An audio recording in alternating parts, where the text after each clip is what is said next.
안녕하세요. 김호준입니다.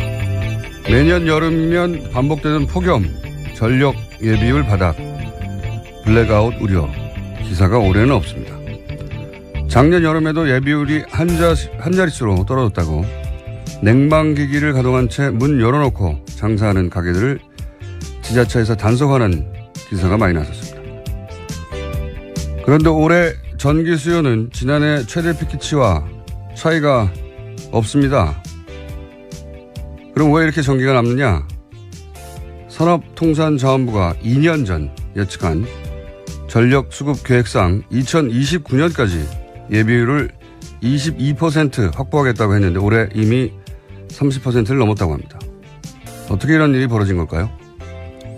전력 수요 예측을 잘못해서 목표치를 12년이나 앞당겨서 초과 달성한 건가요? 아니면 그동안 전기가 부족하지 않은데 부족하다고 과장을 했던 건가요? 그것도 아니면 부족했던 건 맞는데 이해관계자들 때문에 부족분 이상의 발전소를 지은 건가요? 어떤 경우든 이건 그냥 전기가 남는다고 좋아할 일이 아니지 않습니까?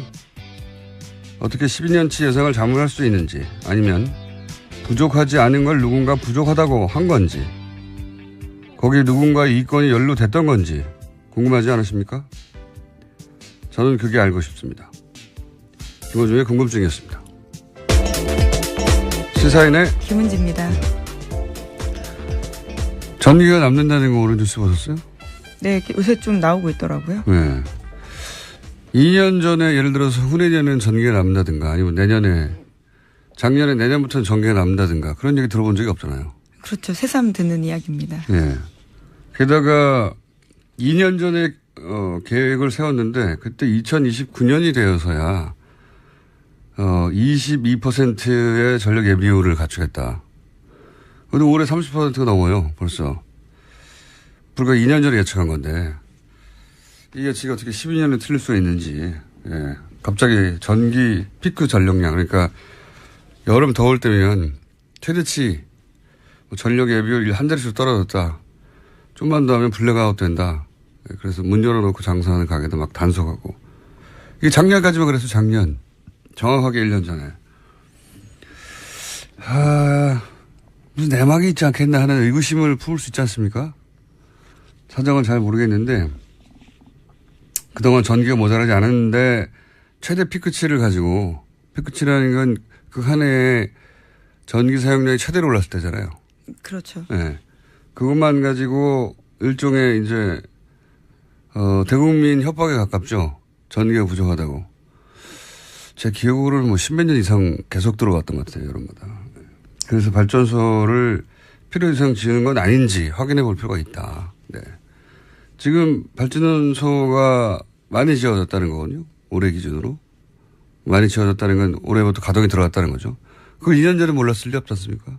그렇죠. 아주 긴 계획을 가지고 세우니까요. 네. 국가에너지 수급 대책은요. 발전소 짓는 건 굉장히 큰 비즈니스이기 때문에. 네. 그리고 SK나 GS 같은 이 대기업에서 민자발전소가 있어요. 이거 잘 모르시는데.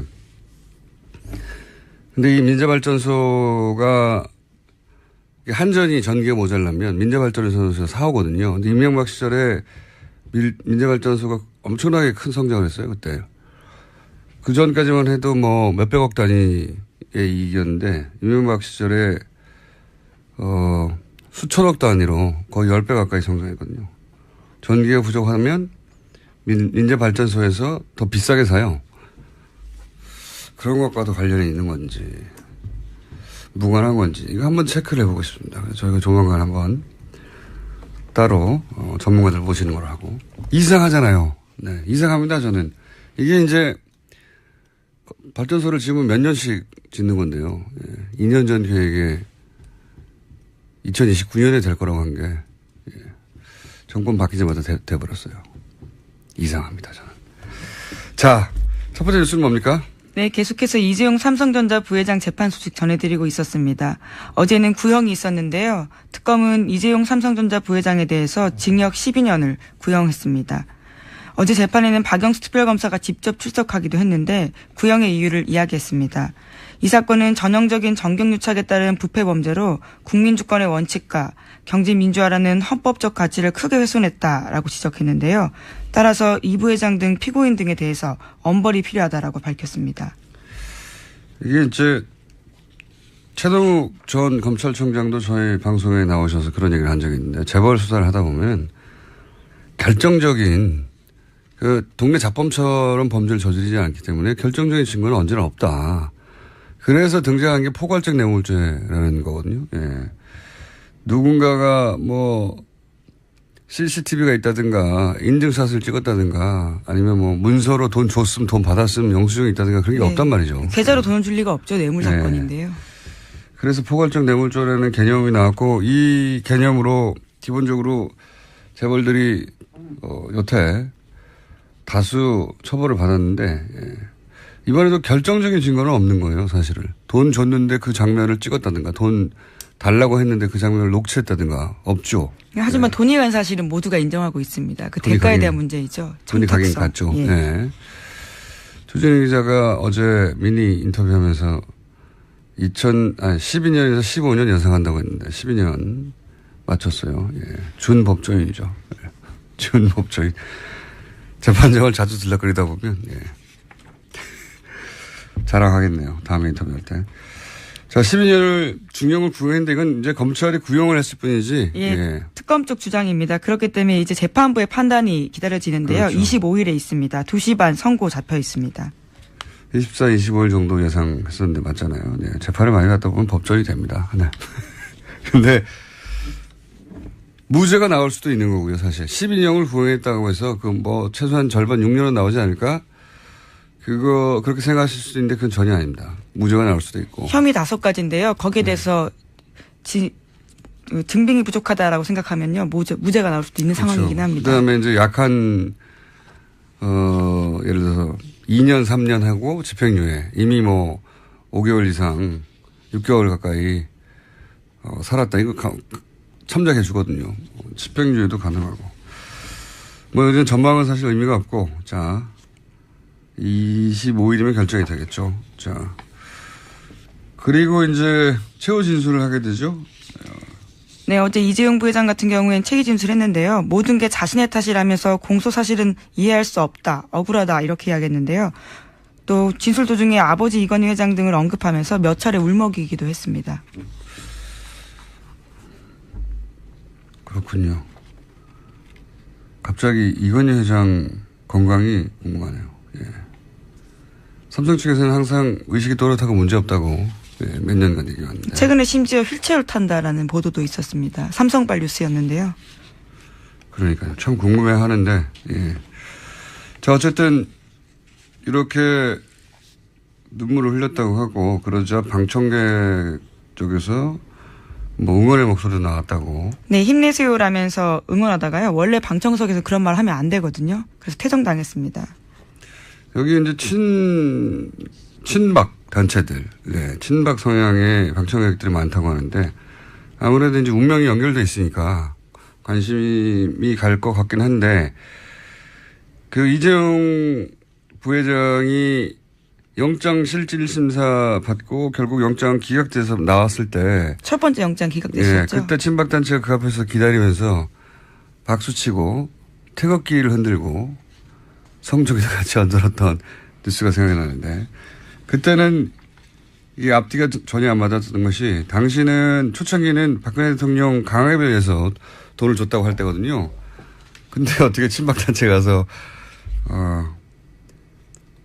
거기서 성적을 흔든 앞뒤가 전혀 안 맞는데 누가 시킨 거라고 생각할 수밖에 없는 거죠. 예. 당시 정황으로는 박근혜 전 대통령의 지지자들이 이재용 부회장을 응원해서는 안 되는 거였어요. 그렇죠. 강요당했다라는 취지라면요. 예. 그런데 응원을 했었고, 보수단체를 삼성이 지원했기 때문이냐, 뭐 그렇게 간단하게 생각할 일은 아닌 것 같고. 누가 그 일을 시켰을까요? 네, 궁금합니다.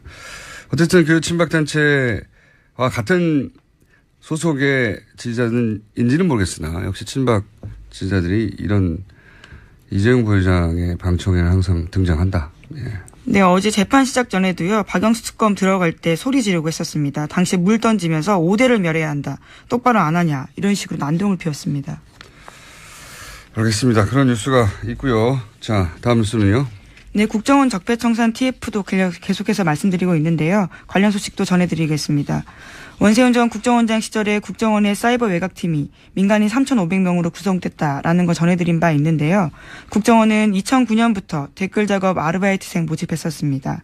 그런데 국정원 적폐청산 TF 조사를 해보니까 당시 국정원이 이들에 대해서 신원조회까지 했다라는 겁니다. 보수 성향을 갖고 있는지 소속과 경력, 각종 금융정보, 가족들까지 치밀하게 조사했다라는 건데요. 적폐청산 TF에 따르면 국정원은 이 정보를 토대로 약점을 틀어지고 내부 고발 등 사전에 이런 것들을 차단했다라는 겁니다. 이게 한편으로 이해가는 게 자국민을 상대로 심리전을 한 거잖아요. 예, 자국민을 상대로. 원래는 적을 상대로 했었어야 할 작업을 자국민을 뽑아서 자국민을 상대로 심리전을 하는 거니까 그 자국민 대상의 간첩을 뽑은 것과 마찬가지예요. 신원조사해야죠. 그쪽에서는 잘했다는 게 아니라 이렇게 했을 법하고 지금 이제 그 적폐청산 TF에서는 그랬다고 추정하는 거잖아요, 지금. 네, 계속 조사가 진행 중입니다. 네, 신원조사를 한 것까지는 사실 확인이 됐고 왜 했겠느냐. 네, 내부 고발자가 나오지 않도록 하기 위한 것이다. 이렇게 해석을 한 것이고. 예, 규모가 꽤 되는데 지금까지 안 알려졌던 이유에 대해서 계속해서 조사하고 있다라고 보입니다. 저는 계속해서 이제 며칠 동안 댓글 부대 특정 종교와의 관련성 따져봐야 된다고 윤목사 케이스도 있고 이렇게 말씀드렸는데 좀 더 구체적으로 얘기하자면 보수 기독교 단체 혹은 보수 기독교단의 관련성을 조사할 필요가 반드시 있다라고 저는 생각하는 것이 뭐 윤목사 사건도 있지만 그보다 훨씬 앞서서 이 댓글 알바단이 존재한다고 제가 처음 언급한 게 2010년이에요. 2009년부터 모았다고 하는데 2010년입니다. 그때는 음모론이라고 두드려 맞았는데. 근데 그때 당시에 포탈에 달린 기사 댓글 작업 방식이 이랬거든요. 예를 들어서 뭐 한 아침 8시, 9시 정도 되면 출근 시간대죠.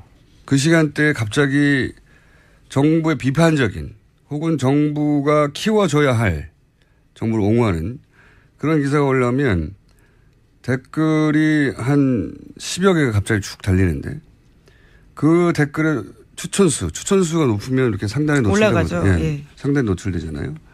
삽시간에 500개, 1000개씩 올라갑니다. 짧은 시간 내에. 그래서 1위부터 10위까지가 상위 노출되는 지금 조금 방식이 바뀌었는데 상위 노출되는 댓글들은 전부 정부 찬양이거나 혹은 야당 비판 그 댓글로 다 뒤덮이는 거예요. 그런데 한 그룹이 여러 개 있었다고 제가 판단했는데 논조가 조금씩 달라서 한 그룹이 달았던 댓글의 아이디들이 1위부터 10위까지 중에 대부분 기독교 관련 단어들이었어요. 그 예를 들면 개신교, 예를 들면 골고다 언덕이라든지 뭐 거룩한 밤, 뭐 아니면 길 잃은 양떼, 뭐 내 안의 천사, 너무 티가 나는 하늘 정원, 네. 그런 식으로 누가 봐도 이건 기독교 관련된 그 아이디다 하는 게 한눈에 들어올 정도로 1위부터 10위까지를 장악했었거든요. 개신교 뭐 개인 단위에서 개신교 신자거나 최소한 혹은 개신교 단체 혹은 개신교 교단 혹은 특정 목사와 관련성이 있을 가능성이 대단히 높다. 네. 저는 그렇게 생각하기 때문에 따져봐야 된다고 봅니다. 여기에 종교가 개입했다는 건 이건 또 다른 차원의 문제거든요. 네. 자, 제 생각은 그렇고요. 관련해서 지금 이 국정원 적폐청산 TF에서 간간히 나온 뉴스, 이 뉴스는 그 전까지는 들어본 적이 없는 뉴스인데 추정만 해서 확인되어 가는 건데 이제 또 관련 뉴스들이 있죠. 예? 그렇죠. 의혹으로 보던 것들이 다 국정원 발로 확인해 주기 때문에 이 뉴스가 가치가 있는 것들인데요. 또 국정원 적폐청산 TF가 분석한 것에 따르면요. 청와대 보고문건 13건 중에서 국정원 문건 제외하면요. 5건은 경찰 보고서라고 합니다. 그런데 여기도요. 야권 동향 정보를 수집하는 내용이 있다라고 하는데요. 경찰 보고서에는 국정원 문건처럼 2011년 11.6 재보선 전후로 야권 움직임이 담겨 있습니다.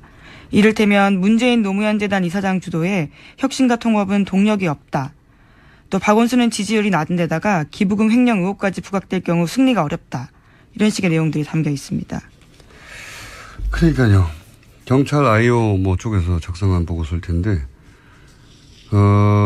경찰도 사실은 정치권을 사찰해 왔다는 거죠. 네. 사정기관끼리의 경쟁도 좀 있었던 것 같고요. 네.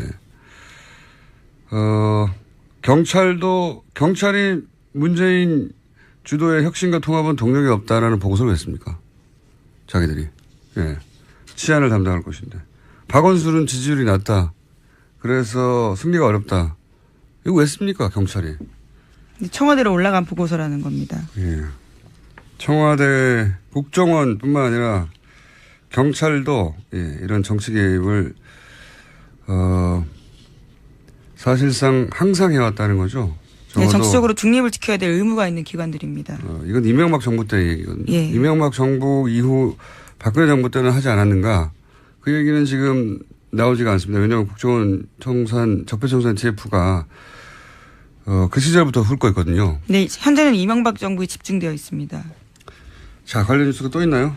네, 또 오늘 아침 경향신문 보도에 따르면요. 국군 사이버 사령부에 관련된 뉴스도 있습니다. 군 사이버 사령부가 민간 보안 업체로부터 수억 원대 라이선스 이용료를 주고 사이버 위협 및 보안 정보를 샀다라는 건데요. 원래는 여기서 조기의 위협 정보를 인지하고 민간에 전파해야 되는데 거꾸로 됐다라는 거죠. 그런 것들은 2012년 대선과 총선 때 정치 댓글 다는데 주력하다 보니까 본연의 기능을 못했다라는 겁니다. 경찰뿐만 아니라 이제 군도 이게 국정원에 가려서 그렇지. 사이버 사령부라는 게 이제 적국에 뭐 군사적 해킹이라든가 뭐 이걸 막으라고 하는 것인데 이 사이버 사령부도 역시 자국민을 상대로 댓글 공작을 했다는 거 아닙니까? 이게 말이 돼요? 아 정말. 예, 심지어 관련해서는 이미 유죄가 난 사이버 사령부 단장도 있습니다. 그래서 그때 댓글 작성하느라고 IT 전문가가 아니라 일반 군무원을 뽑아가지고 이런 정보를 취합할 만한 능력이 사이버 사령부에 없다는 거 아닙니까? 그래서 민간에 돈 주고 샀다는 거죠. 그럴 거면 사이버 사령부가 왜 있어요? 예. 이게 더 웃긴 것은 이런 게 밝혀지고 나서 군 사이버 사령부잖아요. 군 사이버 사령부가 실제 직원들 상당수가 댓글 작업을 위해서 뽑혔기 때문에 IT 전문가 아니어서 사이버 전문성이 없다. 그리고 이미 군이 정치에 개입한 정도가 아니라 아예 댓글도 달아버린 거잖아요. 공작을 한 거 아닙니까? 똑같은 국정원과 사이즈만 작을 뿐 똑같은 일을 한 건데 그러면 이 조직을 근본부터 해체 수준으로 개혁해야 마땅할 것 같지 않습니까? 당연히 그래야 되죠. 누가 생각해도. 그런데 그냥 다 남아있어요. 다 남아있고 그때 당시 군 사이버 사령부 댓글 요원이 뭐 200명 정도가 있다. 뭐 정확한 수치인지는 모르겠지만 그때 밝혀진 바에 의하면 더 많을 것 같긴 한데 여하간 이분들 그대로 있고 예, 다 그대로 있습니다. 처벌이 없는 거예요. 이런 짓을 했는데. 수뇌부 몇 명만 겨우 처벌받고 있는 중입니다. 아직 확정되지도 않았고요. 그렇죠. 그것도 간신히 예. 아주 간신히. 모든 기관이 동원된 거죠. 모든 기관이. 심지어 당시에 국방부 장관이 김관진 장관이었는데요. 아예 보고받지 않았다라는 이유로 빠져나갔었습니다. 최고위였는데요. 그렇죠. 네. 군도 국방부 장관도 모르는 일을 막 하는 거죠. 그 주장에 의하면. 자기들끼리 막 군 사령부에서 댓글 달고 국방부 모르고 경찰도 막 사찰하고 모르고 국정원도 막 댓글 달고 몇천 명씩. 근데 모르고 이게 말이 됩니까? 모른다는 게. 그런 일이 벌어졌었어요. 예. 그런 일이 벌어졌는데 그래서 그 조직의 전문성이 떨어져서 실제 그 조직이 하라고 하는 일을 못하니까 민간단체에서 사이버 보안 정보를 사온다는 거 아닙니까? 참네. 할 말이 없어요. 군도 이랬다는 건. 망하는 나라 이렇게 하는 거지 이게. 그러니까 모든 조직이 동원됐다라고 볼 정도로요. 모두가 댓글 달고 있었다라는 겁니다. 모든 조직이 동원된 거죠. 예. 예. 정권을 지켜야 하니까요. 정권을 지켜야 하니까. 그러니까 군이고 경찰이고 국정원이고 간에 당시 이때면 한나라당이죠. 2011년이면 예. 한나라당 뭐 지금 새누리당으로 이제 옮길 때죠. 예. 자유한국당 그 이후로는 이때 당시는 아직 새누리당이 되기 전이네요. 자유한국 뭐 같은 뿌리니까요. 새누리당, 자유한국당, 한나라당 집권을 연장하기 위해서 모두들 같이 흥신소 혹은 신분센터 역할을 했다는 거죠.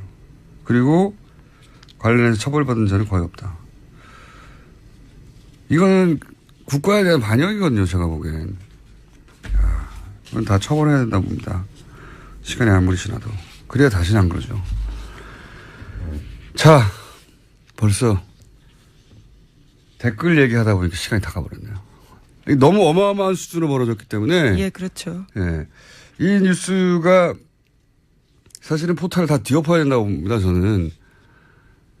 정치 관련 뉴스는 최소한. 근데 이 뉴스도 그렇게 많지 않아요. 그래서 저희가 따로 짚어서 좀 세밀하게 다루고 있습니다.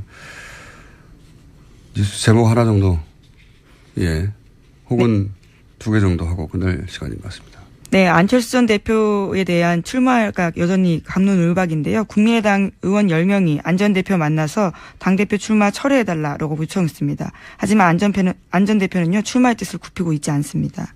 정계 은퇴하라는 거냐, 뭐 이렇게 반발했다는 보도를 그렇죠. 봤는데, 그 내심의 일부가 드러난 워딩인 것 같기도 해요. 왜냐하면 출마하지 않고 있으면 정계 은퇴 수순을 밟을 거란 그런 두려움이 있었던 건가?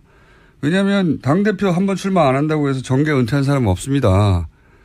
근데 출마하지 말랬더니 정계 은퇴하라는 거냐라고 대받았다는 거는 그런 두려움이 있는 건가? 예, 하는 생각이 들고, 사실 지금 이렇게 벌어지는 일들은 통상적인 과정이라면 3년 후 총선 전에 그리고 대선이 한 1, 2년 정도 남았을 때 벌어지는 일들이거든요. 그때 당권을 누가 잡느냐.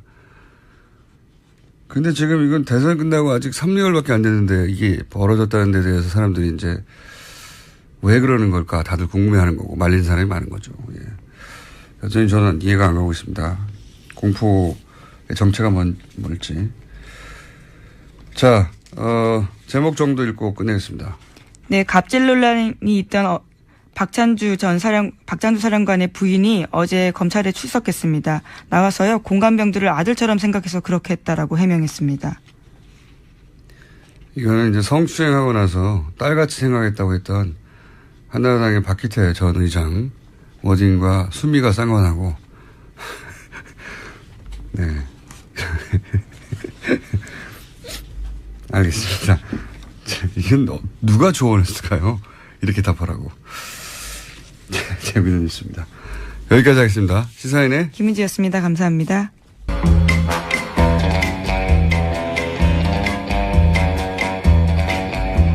본드의 주제곡입니다.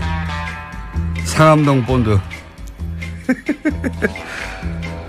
국정원 고위 간부 출신으로 국정원 댓글 사건을 세상에 처음으로 폭로한 김상홍 씨 오늘도 나오셨습니다. 안녕하십니까? 안녕하십니까? 김상홍입니다. 이 댓글 사건을 처음으로 폭로하셨는데 5년이 지나서 이제 드디어 국정원 내 TF에서 이 댓글과 관련된 정보 일부가, 저는 일부라고 보는데, 네. 예, 일부가 이제 구체적으로 흘러나오기 시작했습니다. 네. 예. 그래서 처음으로 궁금한 것이 댓글 팀이 30개다. 네. 예. 그리고 뭐 3,500명이다. 이런 식의 이제 첫 보도가 있었습니까? 근데 그 보도가 이제 기자들이 보도해서 TF에서는 정확하지는 않다. 아직도 진행 중이고 30개 팀에 3,500명만 있었다는 건 아니다. 네. 그런 식으로 얘기를 하긴 했는데 우선 30개 팀밖에 없었을까요? 훨씬 더 있었다고 보여져요. 그러니까 지금 국정원에서 발표한 것은 30개 팀에 3,500개 아이디, 그러니까 3,500명이 아니고 3,500개 아이디. 정확하게 말하면 아이디입니까? 예. 네. 근데 이제 30개 팀은 이제 고구마 줄기가 이제 모습을 드러냈다. 네. 그래서 저는 국정원에서 그 특수활동비로 쓸 수 있는 돈이 약 4,900억 정도로 알려져 있는데 4,900억이요. 뭐 1년에 30억쯤을 쓴 걸로 보인다. 이렇게 지금 보도되긴 했어요. 예, 너무 적다 이거밖에 예, 안 썼을까. 그러니까요. 국가적 사안이었는데 거의. 그렇죠. 예. 그 이명박 정권에서 정권적인 사안이었잖아요. 원장이 계속 관심을 보이고. 보수 정권 재창출이라는 커다란 그 목표를 가지고 했는데 뭐 특수활동비에 10분의 1만 써도 약 500억쯤 되는데 그러니까요. 아마 300개쯤 팀이 되지 않았을까. 그러니까 우리 300개요? 그러면 민간인들이 일반인들이 이 다단계 업체를 해도 예. 금방 숫자를 확보해 나갈 수 있는데 맞습니다. 전문가들이 했는데 30개 팀으로 그쳤겠습니까? 저는 이제 조금 꼬리를 드러냈다. 출발선에 서실 뿐이지. 예. 300개 이상이라고 해야 그래야 말이 되는 거지. 30개는 그렇죠. 말이 안 되는 거다.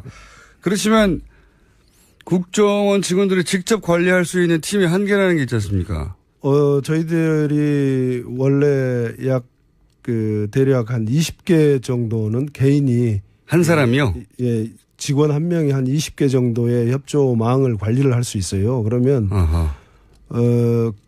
이걸 지금 심리정보국 직원만 한 게 아니니까. 그렇죠. 심리정보국 직원이 했던 게 지금 파악된 게 30개 팀이라고 보는 것 같고. 그럼 거꾸로 얘기하면은 두 사람이면 커버가 가능하다는 그렇죠. 거예요? 그리고 이제 30개 정도는. 그렇죠. 더군다나 심리정보국 같은 경우는 협조망을 관리하는데 익숙한 직원들이 아니에요. 그래서 원래 이제 활동을 하던 직원들이 협조망을 이제 전문용어로 부식한다고 하는데. 부식이요? 예, 심는다는 거죠. 협조망을 그걸 심고. 국정원 내에서는 부식이라고 예, 합니까? 협조망을 부식하고 관리하고 하는데 익숙한 직원들이 이제 국내 정보를 하는 직원들인데 수사국도 마찬가지고요. 그러면 그 직원들이 나가서 직접 지금 드러난 것 보면은 보안 각서를 진구를 했다고 그러는데 보안 각서를 받게 되면은 일반인들은 굉장히 심리적 압박감을 느껴요. 그렇겠죠. 그래서 또 자기가 무슨 굉장히 국가 안보를 위해서 대단한 일을 하는 걸로 착각을 할 수도 있고. 그래서 그러다 보니까 이제 그 국내 정보하는 쪽, 그다음에 안보 수사, 대공 수사하는 쪽에서는 또 다른 팀들이 많이 있을 거다. 그래서 지금 드러난 것은 정말 국정원 개혁위원회에서 발표한 것은 커다란 성과인데 앞으로 더 드러날 것을 보면은 참 가슴 아프지만 흥미진진하다. 빙산일각에 불과하다 이 정도는 30개 정도는 능숙한 직원이 하나에 20개 팀 정도 하니까 능숙하지 않더라도 뭐 5개, 10개는 할 수 있겠네요. 그렇죠. 예. 그러면 심리전단국 직원만 따져도 만약에 5개씩만 했다고 해도 몇백 개 아닙니까? 그렇죠. 약 70명이 나가서 하면은 350개. 350개 팀을 5개만으로 한다 하더라도. 그러면 30개 팀이 나왔는데 이거는 뭐 10분의 1도 안 되는 거라고 봐도 되겠군요. 그렇죠. 원래 기본적인 국정원 직원들이 역량이나 하던 일의 패턴에 보자면 이건 뭐. 그렇죠. 그건 정말 너무 적은 숫자입니다. 3,500개 하니까 굉장히 커 보이고 그동안에 없던 얘기라서 그러니까요. 많아 보이는데 국정원의 역량이나 그다음에 온라인상에 떠도는 내용들을 보면은 과연 3,500개 아이디쯤으로 했을까? 10분의 1도 안 된다고 보신다. 그리고 국정원 활동비가 지금 한 달에 2억 5천 썼다고 하는데 너무 적다고 계속 저희도 생각하고 있었거든요. 그렇죠. 너무 적은 돈이죠. 너무 적은 돈이죠. 정권을 놔두고 자기들이 총력을 다했는데 한 달에 2억 5천 3억을 쓰겠습니까? 250억을 써도 모자라지 않습니까? 그렇죠. 그렇습니다. 이것도 역시 그러면 지금 국정원 TF가 밝혀내고 있는 건 그나마 자료가 남아있는 일부군요. 그렇습니다. 그리고 자료가 남아 있고 또 이제 개인들 직원들 일을 했던 직원들을 조사를 했을 텐데 현직 직원들이 이게 드러나면은 처벌받을 것을 두려워해서 아마 많이 감추고 있고 또 다른 직원은 조사하는 직원도 끝까지 밝혀내는 것이 추궁하는데 지금 조금 한계는 있을 겁니다. 국정원 내에서 하다 보니까. 그렇죠. 예. 이게 그 국정원 관련은 그게 어렵습니다. 국정원 내에서 국정원 직원이 다른 직원을 상대로 조사하다 보니까 항상 내부에서 이게 끝나고. 네. 그런데 또 국정원이라는 조직 자체가 외부에서 들어가서 확 다 털어버릴 수도 없는 데잖아요. 근데 지금 외부에서 들어간 게 국정원 개혁위원회 정혜구 위원장을 중심으로 들어갔는데 그분들은 조사를 잘 모르시잖아요. 그래서 결국 조사는 내부 직원들이 해야 되니까 거기에서 한계가 좀 있을 겁니다. 자, 그런 한계가 있긴 있다는 전제하에서 얘기를 해보자면 당시에 국정원만 했느냐. 오늘 저희가 브리핑에서 했는데 군 사이버 사령부도 등장을 했거든요. 네. 군 사이버 사령부가 당시 댓글 다는 직원들을 뽑다 보니 전문성이 떨어져서 정작 사이버 사령부가 했었어야 할 해킹 정보들은 민간 업체에서 사온다 뭐 이런 뉴스였는데 네. 그런데 이제 사이버 사령부는 그렇다면 독자적으로 댓글을 달았겠는가. 이 사이버 사령부를 국정원이 지시한 건 아닐까. 왜 그렇게 생각할 수밖에 없냐면 댓글을 단다는 건 기조가 있거든요. 네. 중구난방으로 몇천 명이 움직여봐야 아무 도움이 안 돼요. 그렇습니다. 예. 네. 하나의 일관된 흐름이 있어서 여론이 이렇구나 하고 착각을 불러일으켜야 되니까 지휘를 해야 되거든요. 네. 제가 군을 평가자로 하는 것은 아닌데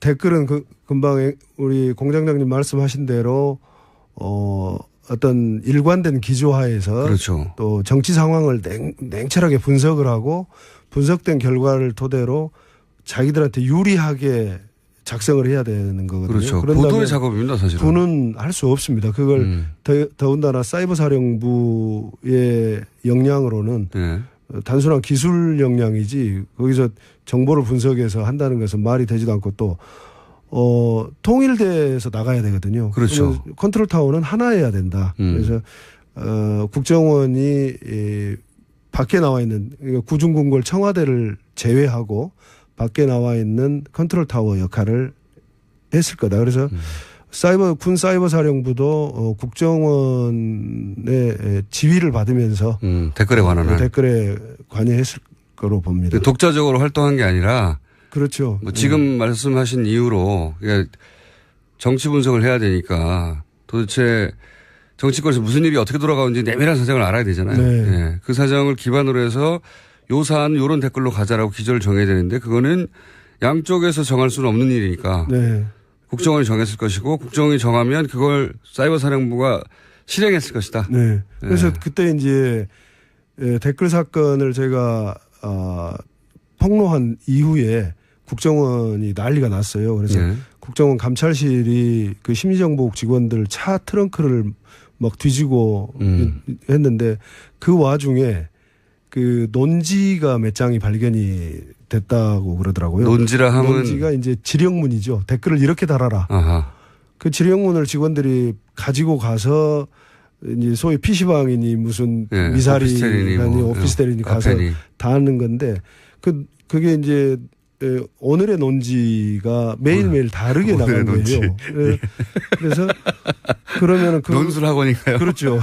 그래서 그런 걸 군 사이버 사령부에도 똑같은 형태로 가서 달렸을 거다. 사람을 놔두고 교육을 시킬 수 있는 건 아니잖아요. 그래서 논지를 제공해 주면은 거의 유사하게 다 달렸기 때문에. 그러니까요. 예, 그래서 그때 직원을 논지를 휴대하고 나가던 직원을 조사를 해서 했는데 경고 처분에 그쳤다라고 그때 들었었어요.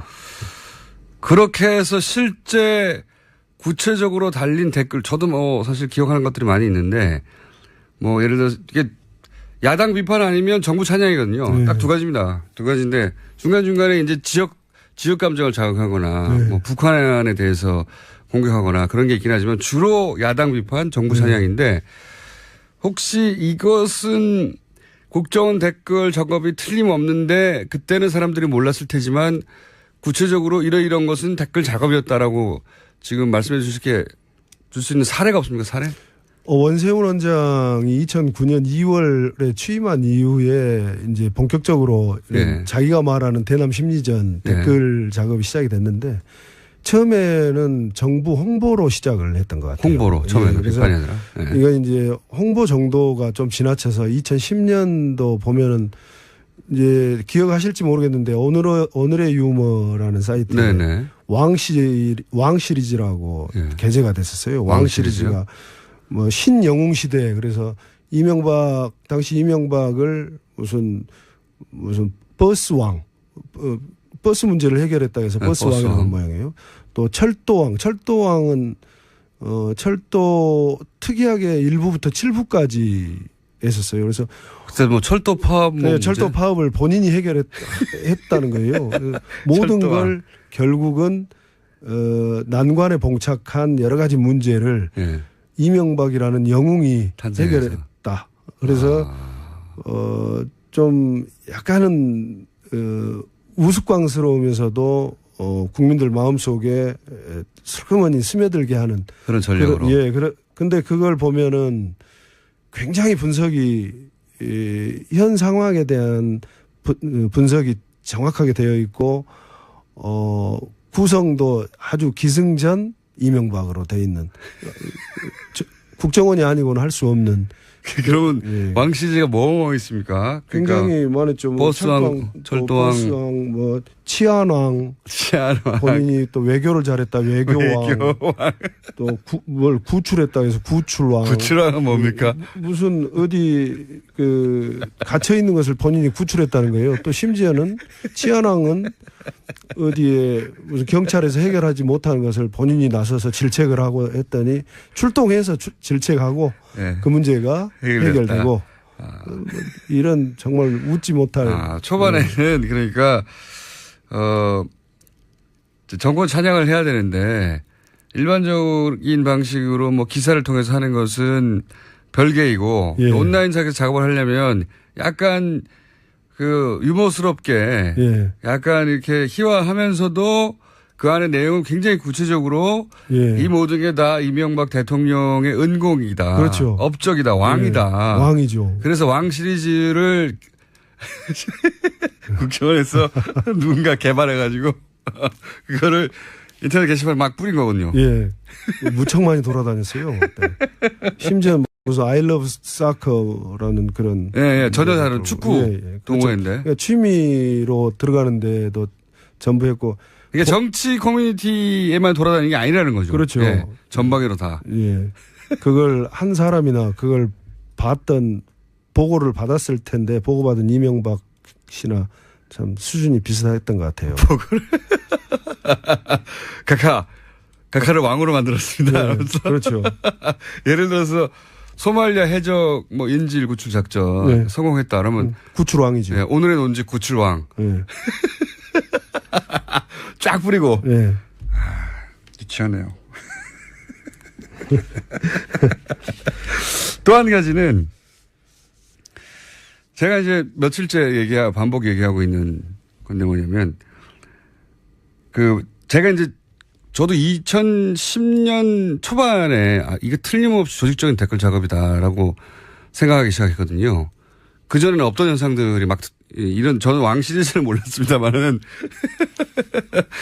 지나치게 적극적으로 물론 이명박 정권을 응원하는 사람들도 있었고 비판하는 사람도 있었지만 응원하는 사람들이 이렇게까지 조직적으로 대규모로 갑자기 등장했다는 게 이상했고 이상했을 뿐만 아니라 댓글을 대는 양태도 예를 들면 제가 이제 그때부터 이건 보수 기독교 교단이나 혹은 조금 더 작은 단위에서 특정 교회나 혹은 그런 개입이 있지 않고서는 이런 일이 있을 수 없다고 생각했던 게 예를 들면 아이디들이 다 원래 이제 아이디를 많이 만들다 보면 단어에 한계가 오잖아요.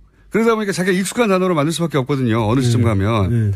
근데 거기 보면 골고다의 언덕이니 개신교 뭐 꼭 골고다 연대 개신교만 정된다고 할 수는 없지만 딱 보면 이게 하늘 정원 뭐 하여튼 네. 개신교 관련된 기독교적인 단어들이다 아이디가 네. 하는 게 한눈에도 보이는 근데 자기들이 들킬 거라고 생각 안 했던지 아이디를 만들 때는 그런 아이디를 만들어서 작업하는 걸 제가 많이 봤거든요. 예, 이명박 정부의 인사의 기조가 네. 고소영이었잖아요. 고소영. 고려대 소망교회 영남.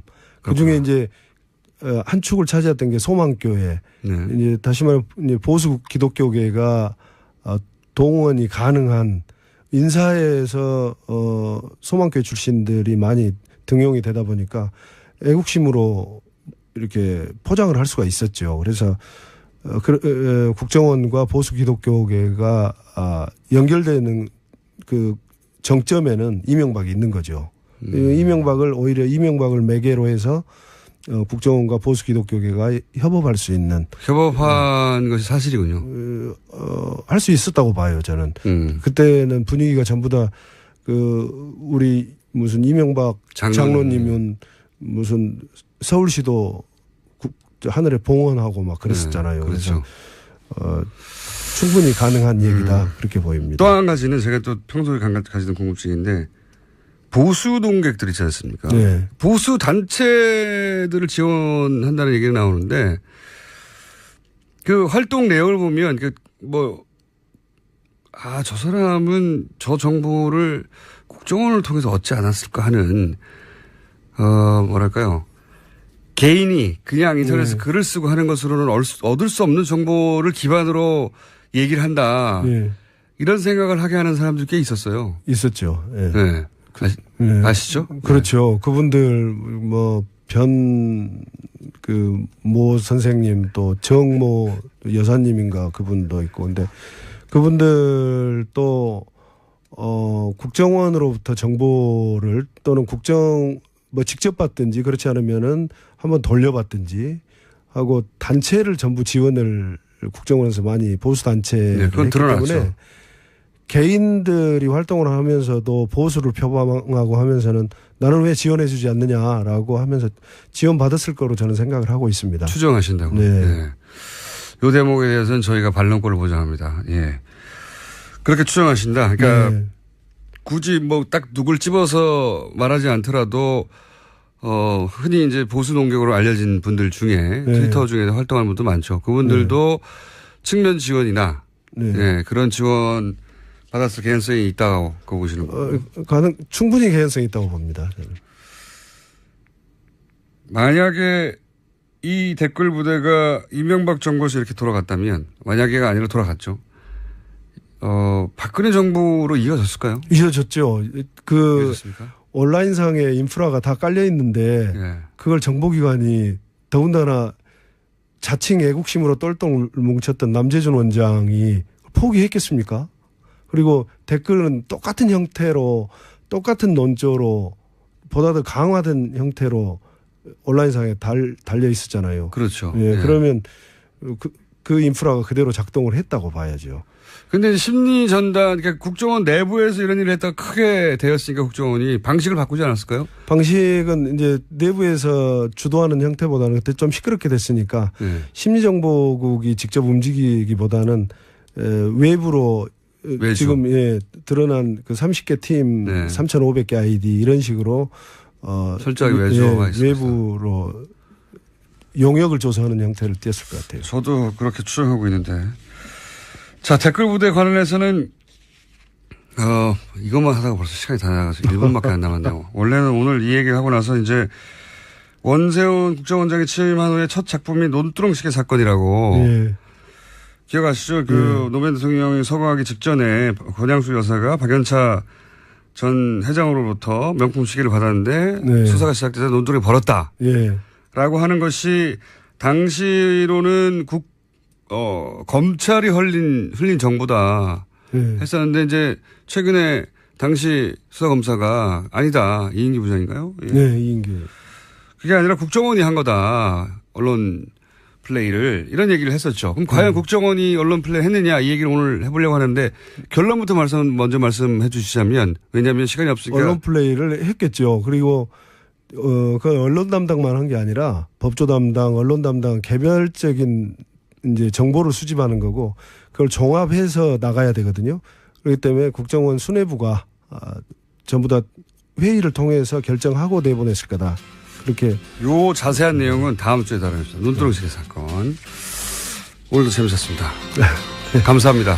네, 상암동 본드였습니다. 대표가 되어버리신 이혜훈 대표에 의해서 현재 당사일 2위입니다.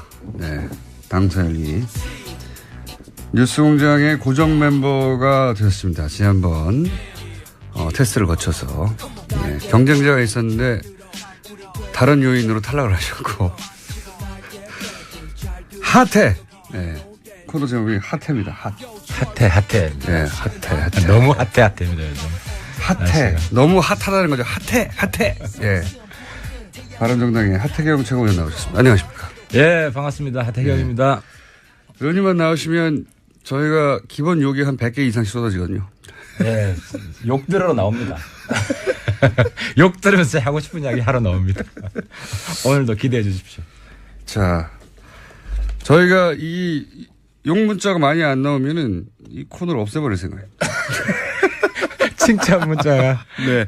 칭찬이 나오기 시작하면 이 코너를 없앨 때가 됐구나. 이렇게 생각하고. 알겠습니다. 없애버릴. 칭찬받는 그날까지.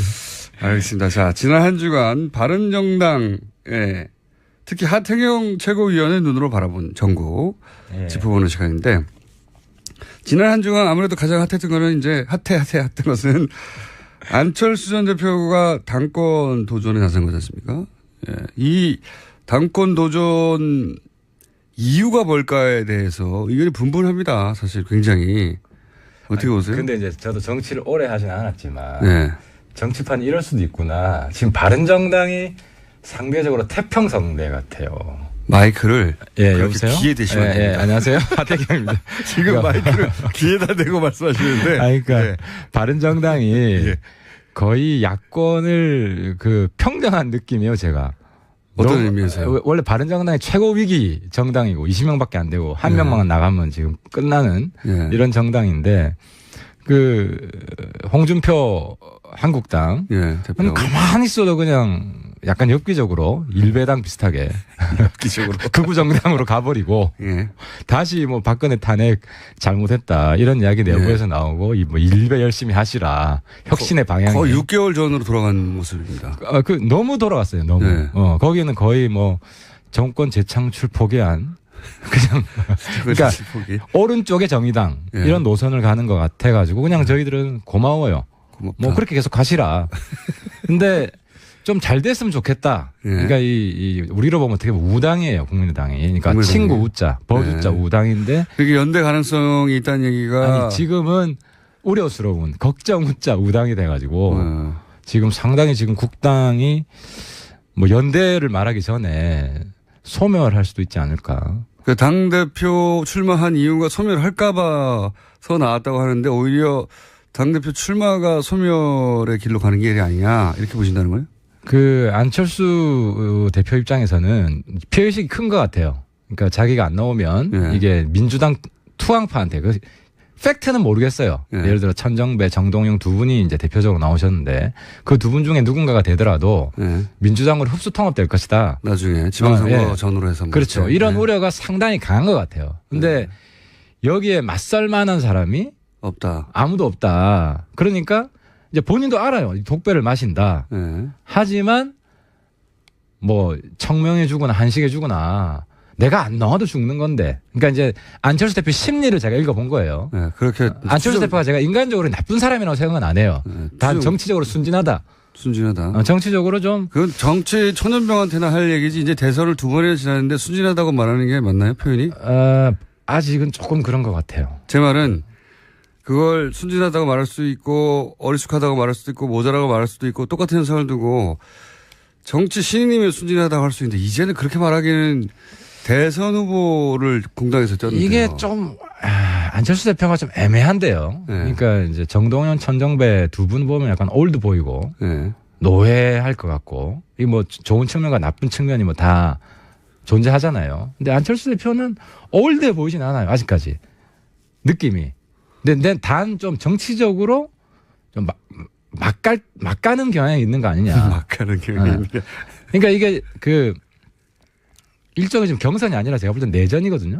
예. 그 골육 상쟁. 거의 6.25랑 똑같아요.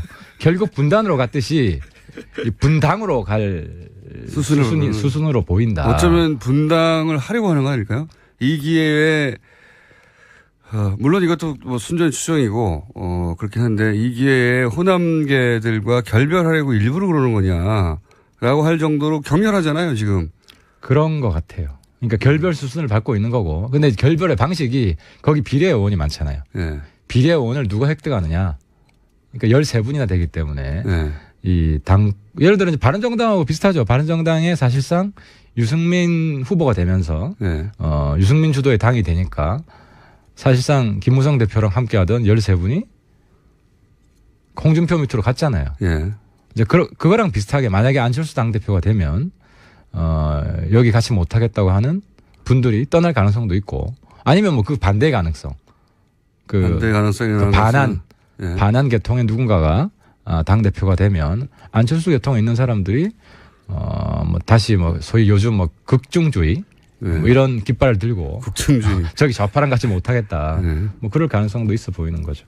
그러니까 당을 추스린다고 하는 것의 의미가 본인이 당을 확실히 장악하고 그리고 호남계가 장악해서 혹시 자신의 입지가 줄어들까 봐 출마해서 그쪽 완전히 제압하거나 혹은 뭐 분당하더라도 할 수 없다. 이 정도 결심으로 나왔을 것이다. 그렇다고 봅니다. 저 완전히 이번 판에 어쨌든 민주당으로 흡수되는 건 맞겠다. 이런 나름대로의 왜냐하면은 자기가 만든 당이잖아요. 네. 그러니까 예를 들어 자기가 만든 회사가 있었잖아요. 그 회사에서 자기 지분이 다 그러니까 회사는 주식 지분이라도 있는데 이건 그런 것도 없잖아요. 네. 그러니까 자기는 완전히 팽되고 자기가 만든 당은 사라지고 뭐 이렇게 되면은 사실상 자기는 정치계에서 퇴출된다. 그러니까 은퇴가 아니라 퇴출하는 건 될 수도 있다라는 위기의식 때문에 나온 것 같아요. 그런데 이게 해법입니까 그럼? 베스트 해법은 아니에요. 제가 만약에 뭐 이렇게 조언을 할 수 있다면 네. 지금 공멸이거든요. 조언을 할 수 없죠. 안철수 대표가 네. 제가 하는 이야기 비슷한 워딩을 해요. 제가 깜짝 놀랐어요. 제가 그러니까 의원님이 먼저 한 이야기인데 나중에 따라하더라. 똑같은 워딩을 해요. 네, 우연이겠죠. 저도 우연이라고 보는데 어떤 워딩을 따라했냐면은 네. 제가 제가 이런 이야기했어요. 뭐 자꾸 연대 이야기를 하니까 저기는 생존이 급한데 어떻게 연애 생각을 하겠느냐. 그 단어를 똑같이 이야기를 했어요. 제가 쓴 단어를. 시차가 얼마나 됩니까? 하루 뒤에. 하루 뒤에. 어제. 기사를 보고 했을 가능성이 있네요. 뭐 그럴 수 있지. 아무튼 참모가 뭐 이 표현 괜찮다 싶어가지고. 근데 아무튼 제가 한 말씀 조언을 해드리면 이 공멸을 막는 방법은 손학규 추대다. 모두가 잊고 있던. 그렇죠. 모두가 잊고 있던. 왜냐하면 손학규 대표가 사실 국당에 나름대로 기여한 바가 커요. 재미없는 경선을 어느 정도 흥미를 불어넣어 주었고. 그죠? 그랬나요? 그 정도 했잖아요. 그리고 마지막 정치 인생을 국당에 쏟아부었거든요. 그래서 지금 타이밍에 근데 모르겠어요. 정동영, 천정배 후보 쪽에서 자기한테도 불리하다. 안철수 대표가 당권을 잡으면 차라리 손학규 대표 체제가 자기들이 후위를 도모하는데 유리하다. 그리고 안철수 당대표도 너무 욕을 들어먹으니까 손학규 대표가 잠시 좀 맡아주시라. 의원님 점점 얼굴이 다가오면서 마이크가 귀로 가고 있습니다. 사실. 왜 이렇게 저하고 얼굴 가까이 하시려고 하는 건지. 아니 근데 그러고 보니 손학규 대표가 어디 가셨는지 모르겠네요. 이때쯤에 한마디쯤 하실 법도 한데. 손학규 대표도 점점 내분이 깊어지는 상황이 그렇게 싫지만은 않을 거예요.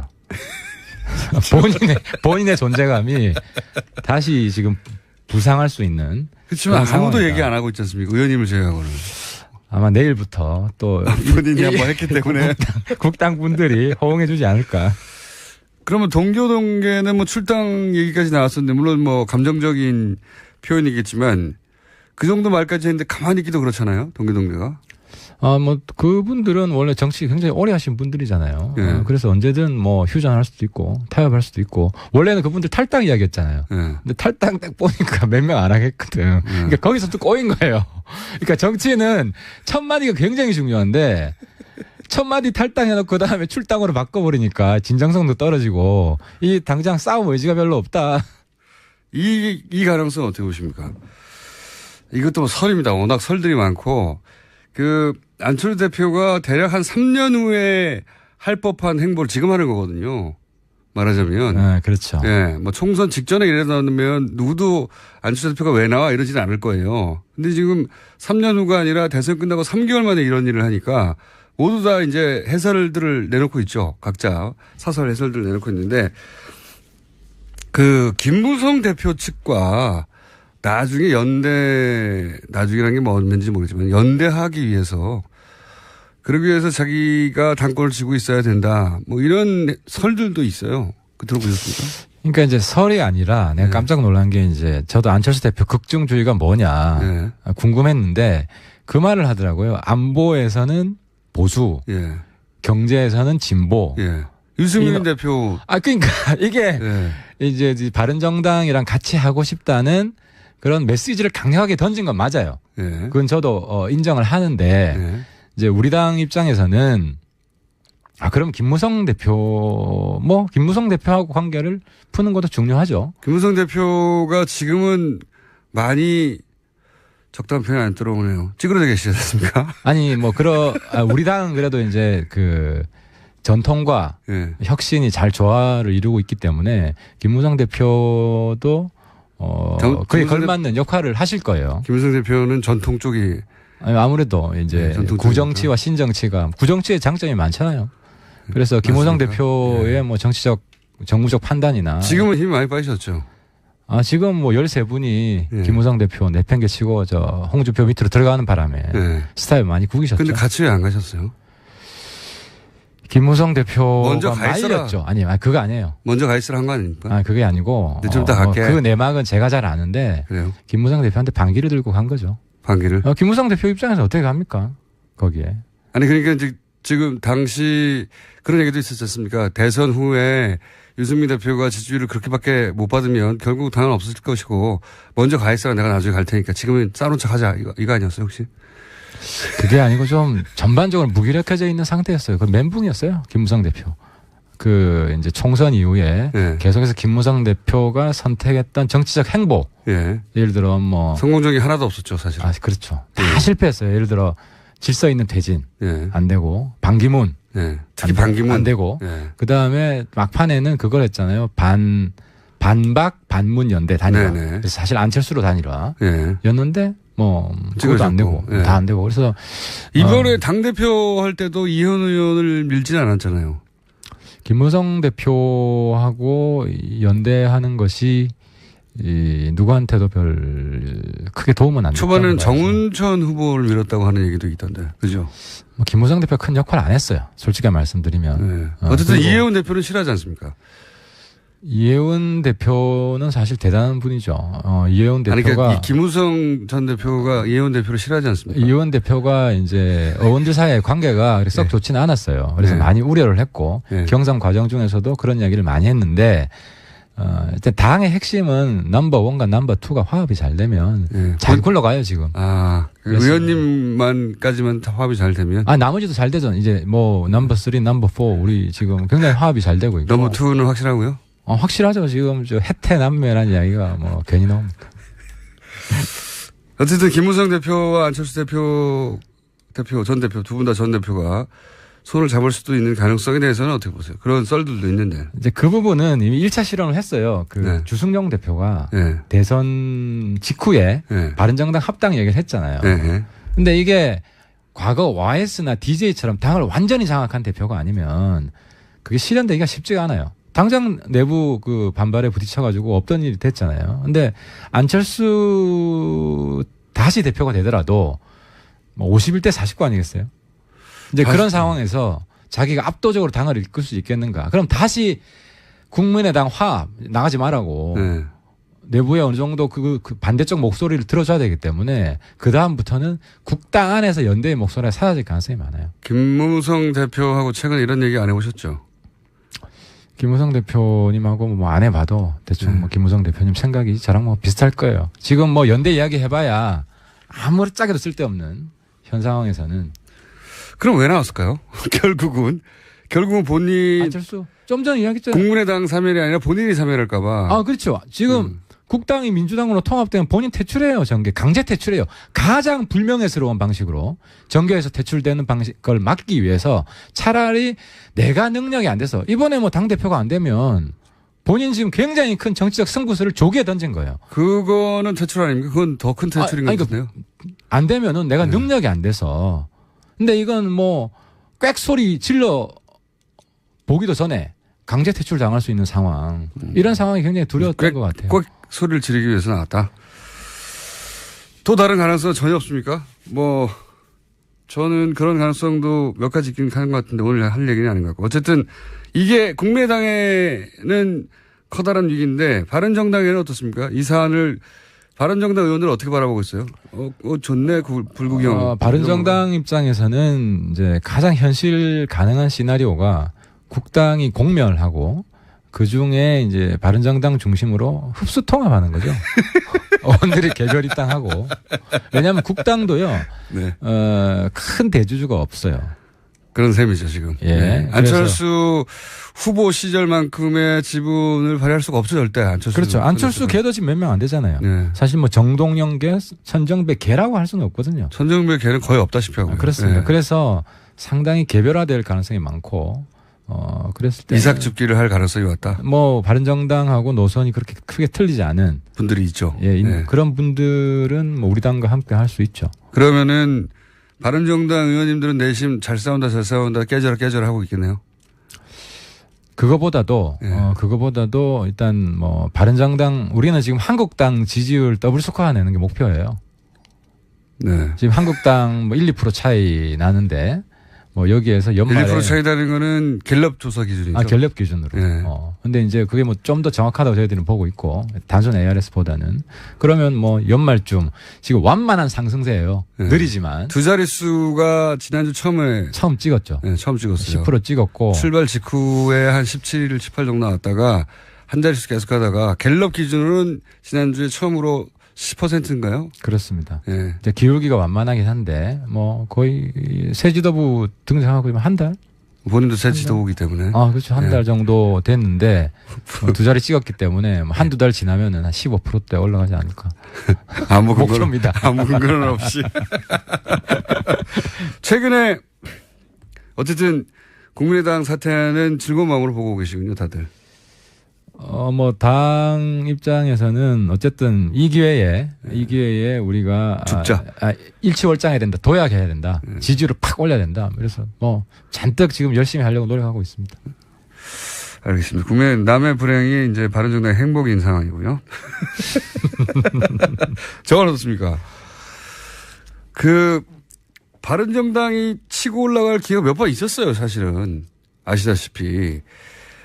그럴 때마다 당내에도, 바른정당도 당내가, 뭐랄까요, 균일하지 않지 않습니까? 정치적 색깔이나 지향이나, 거기 보면 전혀 정반대의 목소리도 사실은 원내대표하고 당대표하고도 예를 들어서 댓글 사건만 가지고도 이혜원 대표는 이건 큰 문제라고 지적을 한다면 원내대표는 이게 이제 정치 공작 아니냐, 지금. 정치 보복성. 정치 음모가 있다 혹은 뭐 의도가 있다 이런 식으로 그 댓글 수사에 대해서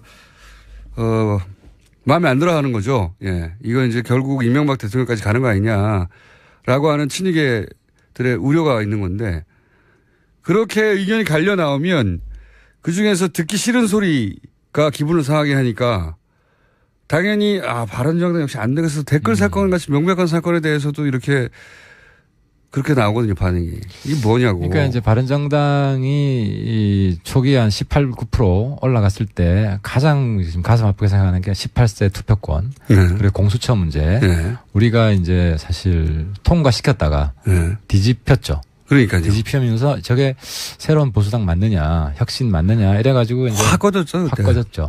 거기 플러스 단일화 얘기하니까 결국 똑같구나. 자유한국당과 바른정당이 결국 단일화 할 거구나. 그렇죠. 안 했지만 그렇죠. 할 거구나 하는 인상이 드는 순간부터 뭐 지금 잠깐 헤어진 거지 곧 합칠 텐데 뭐 이러면서 지지를 확 꺾이잖아요. 그래서 지금 사실 저희들이 뭐 보수 적통 경쟁 이 말도 저는 별로 안 좋아해요. 지금 갈수록 한국당하고 우리는 지지 기반이 다르다. 저쪽은 극으로 가는 것이고 네. 우리는 혁신 중도 보수로 가는 네. 지금 그런 방향이고. 근데 우리가 방향을 충분히 못 잡은 게 탄핵 직후만 해도 그러니까 탄핵에 찬성한 한국당이다 우리는. 네. 이런 의식이 의원들 사이에 강하게 있었어요. 그러니까 여러 이슈들에 대한 정책들은 네. 그렇게 다르지 않다 하는 경향이 있었고 아니다 이것도 우리가 근본적으로 재검토해서 새로운 노선 새로운 보수로 가야 된다. 이 두 흐름이 있었죠. 이 두 흐름이 있다가 그러니까 지금 이게 혁명적으로 힘들어요. 왜냐하면 기본적으로 의원들의 의식도 이제 과거의 의식이 많이 지배하고 있기 때문에. 근데 이제 13분이 가고 그리고 이혜원 대표나 저나 사실 뭐 저는 거의 뭐라고 그랬나 이방인 비슷하게 네. 새누리당 내에서 전문 용어는 왕따라고 하죠. 근데 이제 바른정당이 네. 저 같은 왕따도 성공할 수 있다. 치고 올라갈 수 있다. 이런 가능성을 보여줬고 여기 아직 100개가 안 됐어요. 그러니까 예를 들어 제가 지금 바른정당의 비전을 주도하고 있거든요. 근데 이게 정말 어려워요. 이제 예. 새로운 보수로 가는 게 뭐냐? 정책적으로 한국당하고 저는 심지어 안 보는 보수, 경제는 진보. 안 봐도 우린 다르다 한국당과 이런 차별화라도 가야 된다고 보이고. 잘 안 보입니다, 근데. 아직 잘 안 보이죠. 앞으로 네. 보여드릴 겁니다. 근데 시간이 조금 걸릴 거고요. 그다음에 이제 댓글 문제는 댓글 문제 명확한 거는 국정원의 정치 개입 잘못된 겁니다. 그렇죠. 이건 이번에 뿌리 뽑아야 돼요. 예. 그리고 전면적으로 진상 조사를 해야 되고 그것이 왜 생겼는지 근본적인 처방이 나와야 됩니다. 근데 여기에서 지금 이제 쟁점이 되는 것은 자꾸 이제 야당에서는 전직 대통령을 이제 물고 들어가려고 하는 거죠. 아니 전직 대통령이 일부러 물고 들어가려고 하는 게 아니라 하다 보면 전직 대통령이 등장하게 되는 거 아닙니까? 그러니까 그거는 봐야죠. 네, 봐야죠. 그거는 봐야죠. 아직 그 국정원 적폐상단 TF에서도 청와대 내용은 모른다. 모른다는 것이고 그럼 MB가 알바들 조직해서 댓글 열심히 써. 그렇게 지시를 한 거냐. 대통령이 직접 알바를 고용하라고 하진 않았겠죠. 뭐 당연히. 그러니까 제가 대통령이면은 이런 얘기는 했을 것 같아요. 북한의 대남 심리전에 대해서 적극적으로 대응해. 뭐라 그러겠습니까?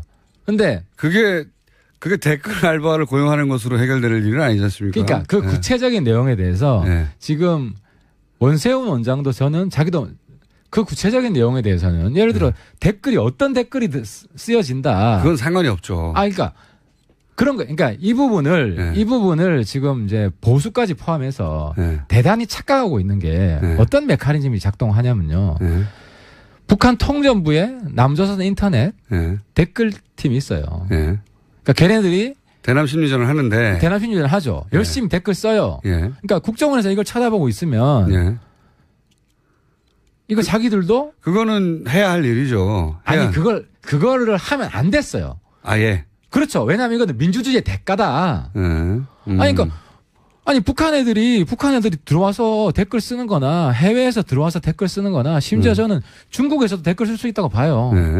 근데 북한 애들이 댓글 쓰는 건 뭘 쓰는지 아세요? 말씀해 주십시오. 그러니까 김정은 찬양 댓글을 쓰는 게 아니고요. 그러니까 남남 대결을 위해서 한국의 야당, 과거 MB 박근혜 집권 때, 지금도 그렇고 한국의 야당과 제야단체, 반정부 단체, 이런 단체들이 하는 이야기를 북한 애들이 댓글을 써요. 아이디 추적해보면 북한 애들이에요. 근데 문제는 국정원에서 대단히 오판을 한 게 북한 애들이 이런 댓글을 쓰니까 예를 들어 한미와 FTA 반대한다. 그죠? 광우병서 우린 못 먹겠다. 그러니까 여기에 대한 대응을 해야 된다는 강박 때문에 이게 정치 개입이 돼버린 거예요. 그게 이제 국정원 사이드에서 이해해주면 그렇고요. 근데 생각해 보시면 북한 쪽에서 예를 들어서 댓글을 달았는데 그것이 뭐 정부의 정책에 반하거나 혹은 뭐 친북 성향을 가지고 있는 일부 단체를 뭐 지지하는 글을 썼다고 쳐요. 그거를 대응하느라 본인이 지금 국정 댓글 사격이 났다라고 해서 해명이 안 될 것들이 너무 그러니까 많죠. 너무 많아요. 제가 말씀드리는 거는 네. 이제 그러다가 뭐 선거 때도 여러 이슈가 있고 아니면 거기서도 좀 과잉 충성 문제가 있을 수 있고 뭐 이런 과정을 통해서 선거 개입 정황도 드러난 거 아니에요? 그러니까 이런 부분은 전면적으로 조사해서 다 뿌리 뽑아야 된다는 거예요. 그런데 제가 드리고 싶은 말씀은 댓글 사건은 그냥 국정원을 통해서 정권을 연장하려고 한 거죠. 아니, 그러니까 첫 출발은 그렇다는 거고. 그러니까 여기서 국정원 개혁에서 필요한 건 제가 말씀드리고 싶은 것은 북한 애들이 한국 인터넷 들어와서 댓글 쓰잖아요. 그럼 국정원은 뭐 해야 되냐면은 만약에 북한 내에 인터넷이 있다면 북한 내에 포탈이 있다면 거기 가서 우리 국정원 요원들이 거기 가서 댓글 쓰는 거예요. 네, 그렇다고 치고요. 그죠? 근데 그 북한 인터넷이 없어요. 예. 그럼 뭘 해야 되냐면 거기에다가 뭐 삐라를 뿌리든지 뭐 IP를 차단하는 거나. 그러니까 북한 애들이 여기 댓글 쓰는 거나 우리가 거기 삐라 뿌리는 거나 대응하는 거예요. 아니면 뭐 라디오를 방송을 튼다든지 TV 방송을 튼다든지 그런 식으로 했어야 됐는데 그러니까 좀 전에 우리 우리 김호주 총수님도 약간의 발언에 이제 오답을 했는데 그 대응을 해야 된다. 그건 민주주의 대가로 포기를 했어야 된다는 거죠. 아니 대응이라는 건 예를 들어서 뭐 IP를 차단하든가 그 다른 방식으로 해야지 대남 공작을 하면 어떡합니까? 그렇죠. 그러니까 그게 그 국내 정치 개입이라는 의식이 박약했던 거죠. 왜냐하면 국정원이 과거부터 쭉 국정 홍보를 담당해 왔기 때문에.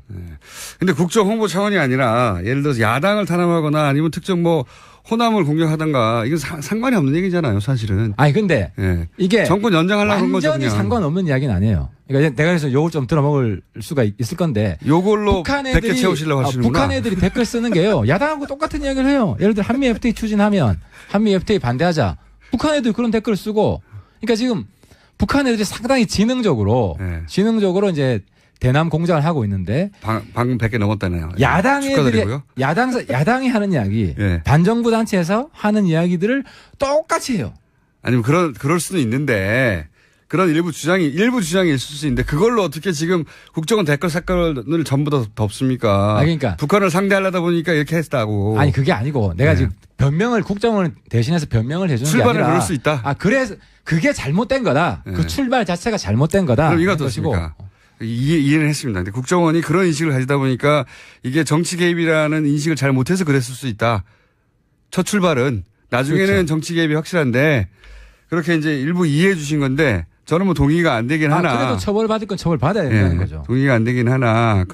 그런 시각이 있다는 걸 이해했습니다. 오늘 마지막 질문은 그러면 이명박 대통령의 책임은 없는 겁니까? 그러니까 그건 뭐 조사하겠죠 이제. 뭐 청와대에서 어떻게 보고가 됐고. 주호영 원내대표가 발끈하는 것도 사실은 이게 이명박 대통령한테 가까워. 그런데 저는 이 부분에 있어서 추미애 대표도 좀 실수를 하는 게 저는 그렇게 생각합니다.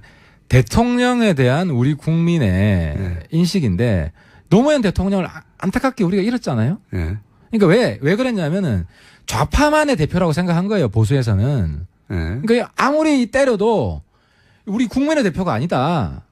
그러니까 똑같은 인식이 MB한테도 있는 거예요. 저 사람은 일부 우파만의 대표지 국민의 대표가 아니었다. 무슨 이야기냐? 대통령에 대한 공격은 전직 대통령에 대한 대통령일지라도 공격은 어떤 구체적인 근거가 있을 때 하는 그런 우리 국가의 대표, 우리 국민의 대표를 지냈던 사람에 대한 적어도 민주정부 이후에는 그 정도 인식을 갖출 필요가 있다. 그러니까 좌파 진영의 대표의 불행한 죽음을 봤다고 해서 거기에 대한 보복 심리가 있는 거예요, 실제로. 그 공격하는 사람들은 추미애 대표가 단적인 거잖아요. 매국노다. 물론 MB가 알바들 조직해서 댓글 공작하세요. 그런 거 했으면 저는 MB도 심판받아야 된다고 생각해요. 하지만 구체적으로 알바를 조직하라고 했을까요? 지금 나온 거는 단순 추측을 가지고 노무현 대통령에 대한 보복 심리가 많이 작용하고 있는 거 아니냐. 야당 측에서는 물론 문재인 정부는 그렇지 않다고 생각합니다. 이명박 대통령하고 연결하려고 하는 것은 복수심 때문이다. 한마디로. 그러니까 욕이 급증하고 있네요. 추미애 대표의 축하드립니다. 발언을 보면 거의 이완용급으로 매국노라는 표현을 쓴 것은 친일파급으로 지금 매도를 했는데 서로 그렇잖아요. 지금 좌파는 우파를 친일파라고 매도하고 있고 우파는 좌파를 여태까지 종북이라고 매도했어요. 제가 욕을 들으면서도 이런 대립은 이런 불행한 정치의 대립은 이제 끝내자. 알겠습니다. 자, 오늘은 욕 할당량 다 채우셨고요. 그래서 맛배기니까 첫 시간이니까 이 정도 하고요. 하지만 이 요사는 앞으로도 몇 번 더 할 것 같죠, 그죠? 댓글 사건이. 댓글은 그리고 적폐청산 TF 한 가지 좀 조언을 드리면 이제는 처음부터 끝까지 완전히 조사해가지고 최종 발표 한 번만 해야 돼요. 중간중간 발표해가지고 괜히 또 뭐 MB 건드리는 거 중심으로 하게 되면은 국민들도 별로 안 좋아해요. 이명박 대통령을 건들더라도 확실한 증거가 나오는 확실한 증거를 가지고 해야죠. 예. 알겠고요. 확실한 증거로 가는 길목에 있는 거 아니겠습니까, 지금? 예. 근데 이게 어디로 튈지 몰라요. 이게 이제 MB 정부에서 처음 시작된 거냐, 아니면 그전 정부에도 있었냐, 뭐 이런 것까지 전면적으로 조사를 다 해야죠. 알겠습니다. 자, 오늘 맛배기고요. 오늘 뭐 충분히 많이 드셨습니다. 저희가 한 300개 드셨네요. 예. 오늘 식사량은 300개였습니다. 지금까지 바른정당의 하태경 최고위원이었습니다. 감사합니다. 예, 고맙습니다. 칼 플라니 사회경제연구소 지난주 어땠습니까?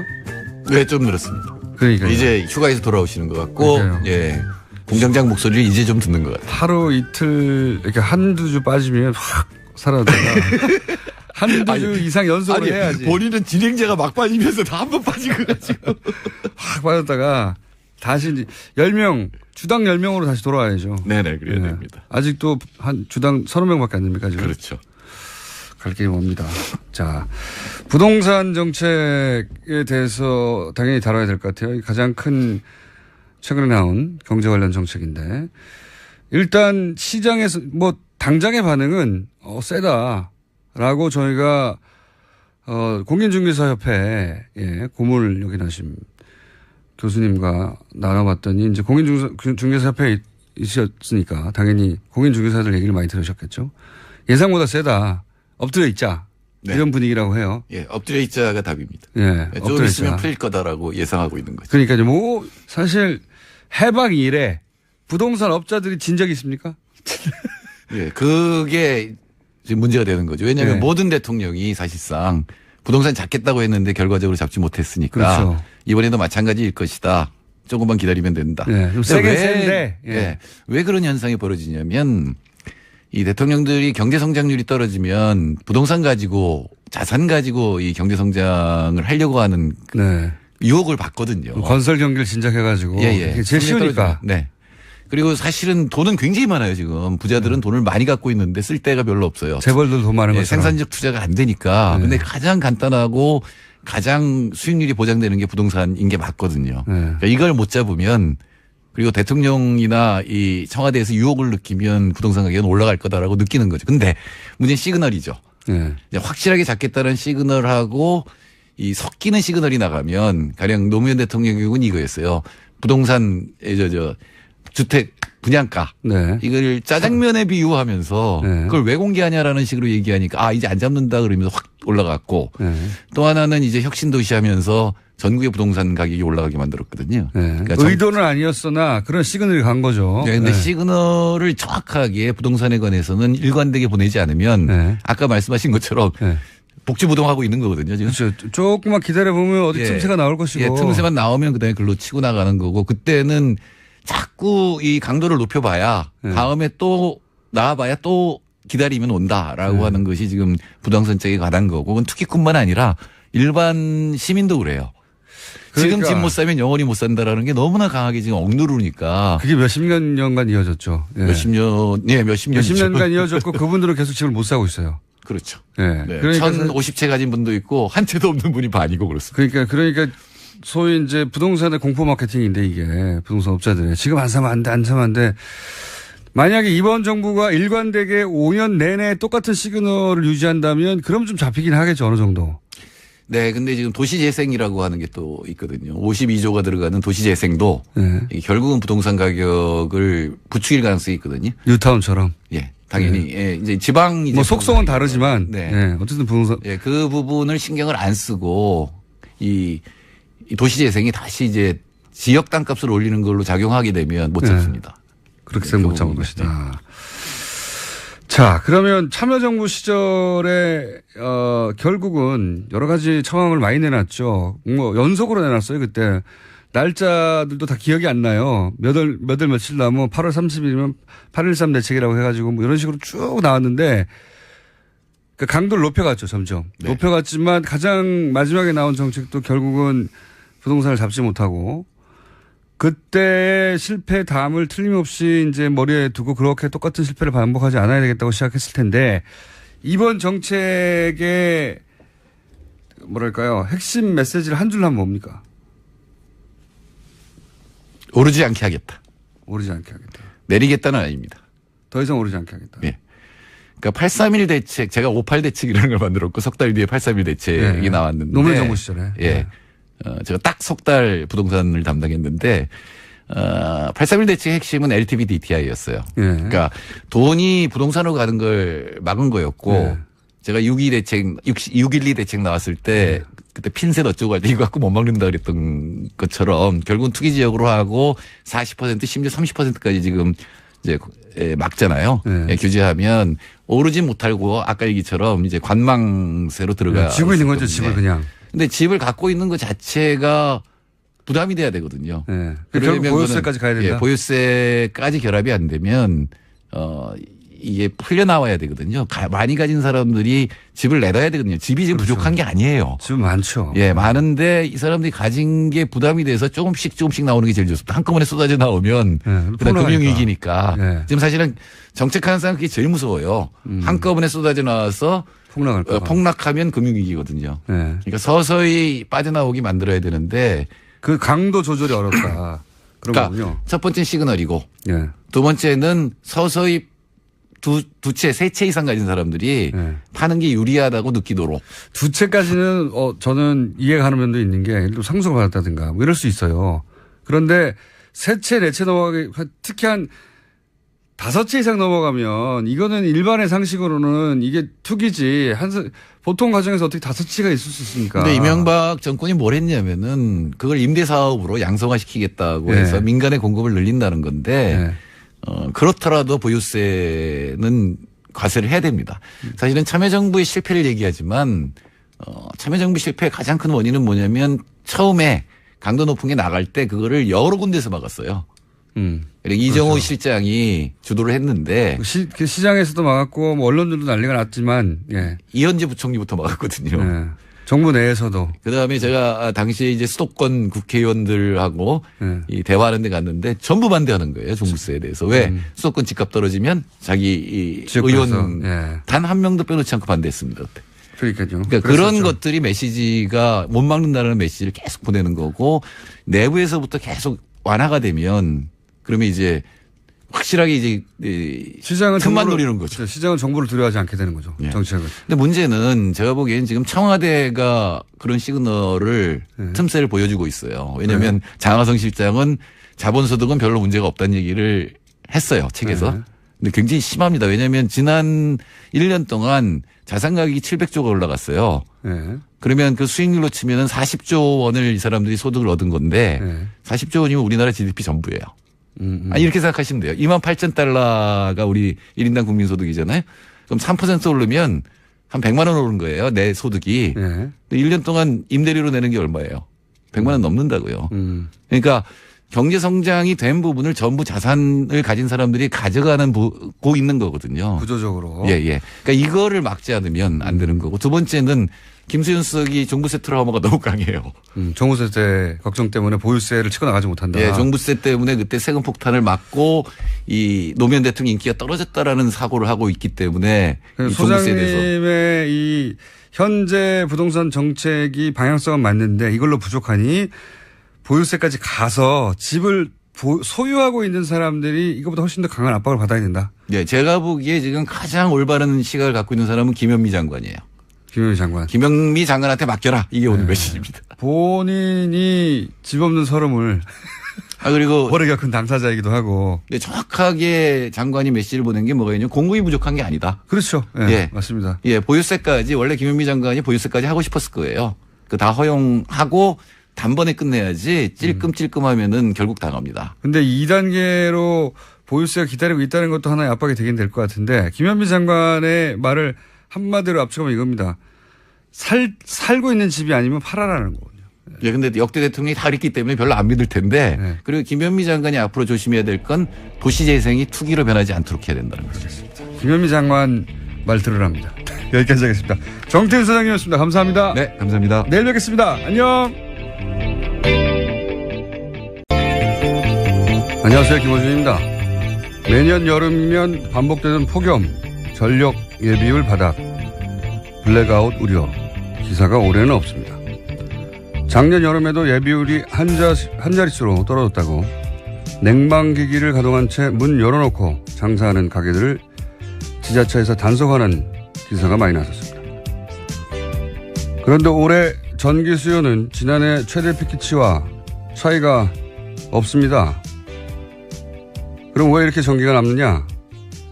산업통상자원부가 2년 전 예측한 전력 수급 계획상 2029년까지 예비율을 22% 확보하겠다고 했는데 올해 이미 30%를 넘었다고 합니다. 어떻게 이런 일이 벌어진 걸까요?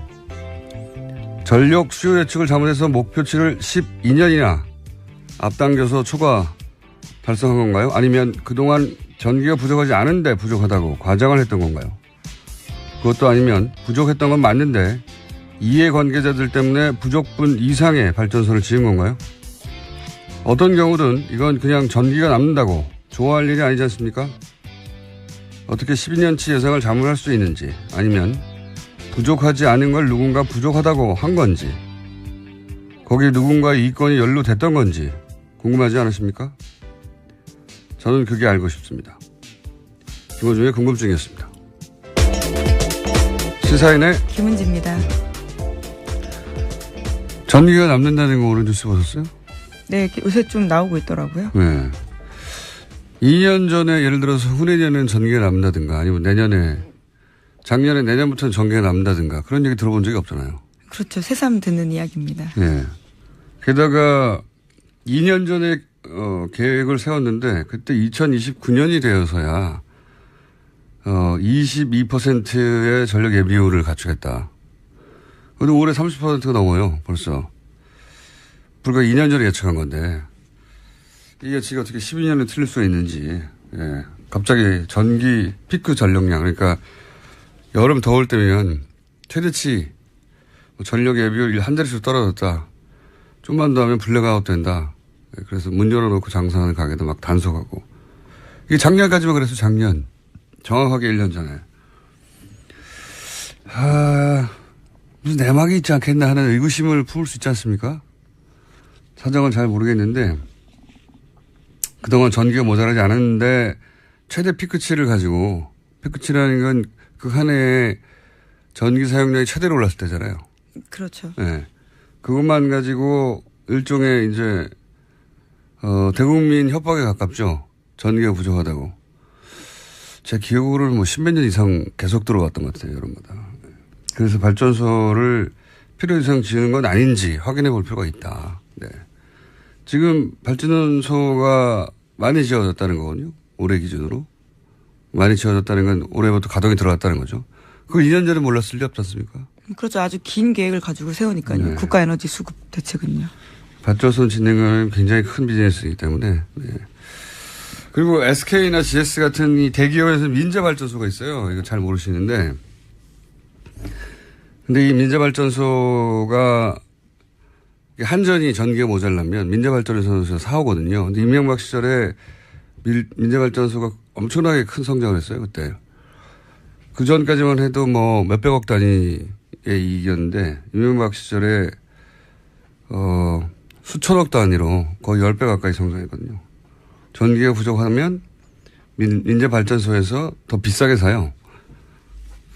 그런 것과도 관련이 있는 건지 무관한 건지 이거 한번 체크를 해보고 싶습니다. 저희가 조만간 한번 따로 전문가들 모시는 걸 하고.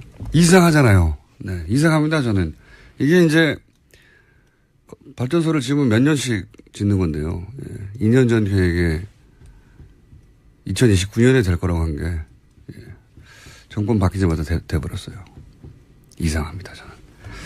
자, 첫 번째 뉴스는 뭡니까? 네, 계속해서 이재용 삼성전자 부회장 재판 소식 전해드리고 있었습니다. 어제는 구형이 있었는데요. 특검은 이재용 삼성전자 부회장에 대해서 징역 12년을 구형했습니다.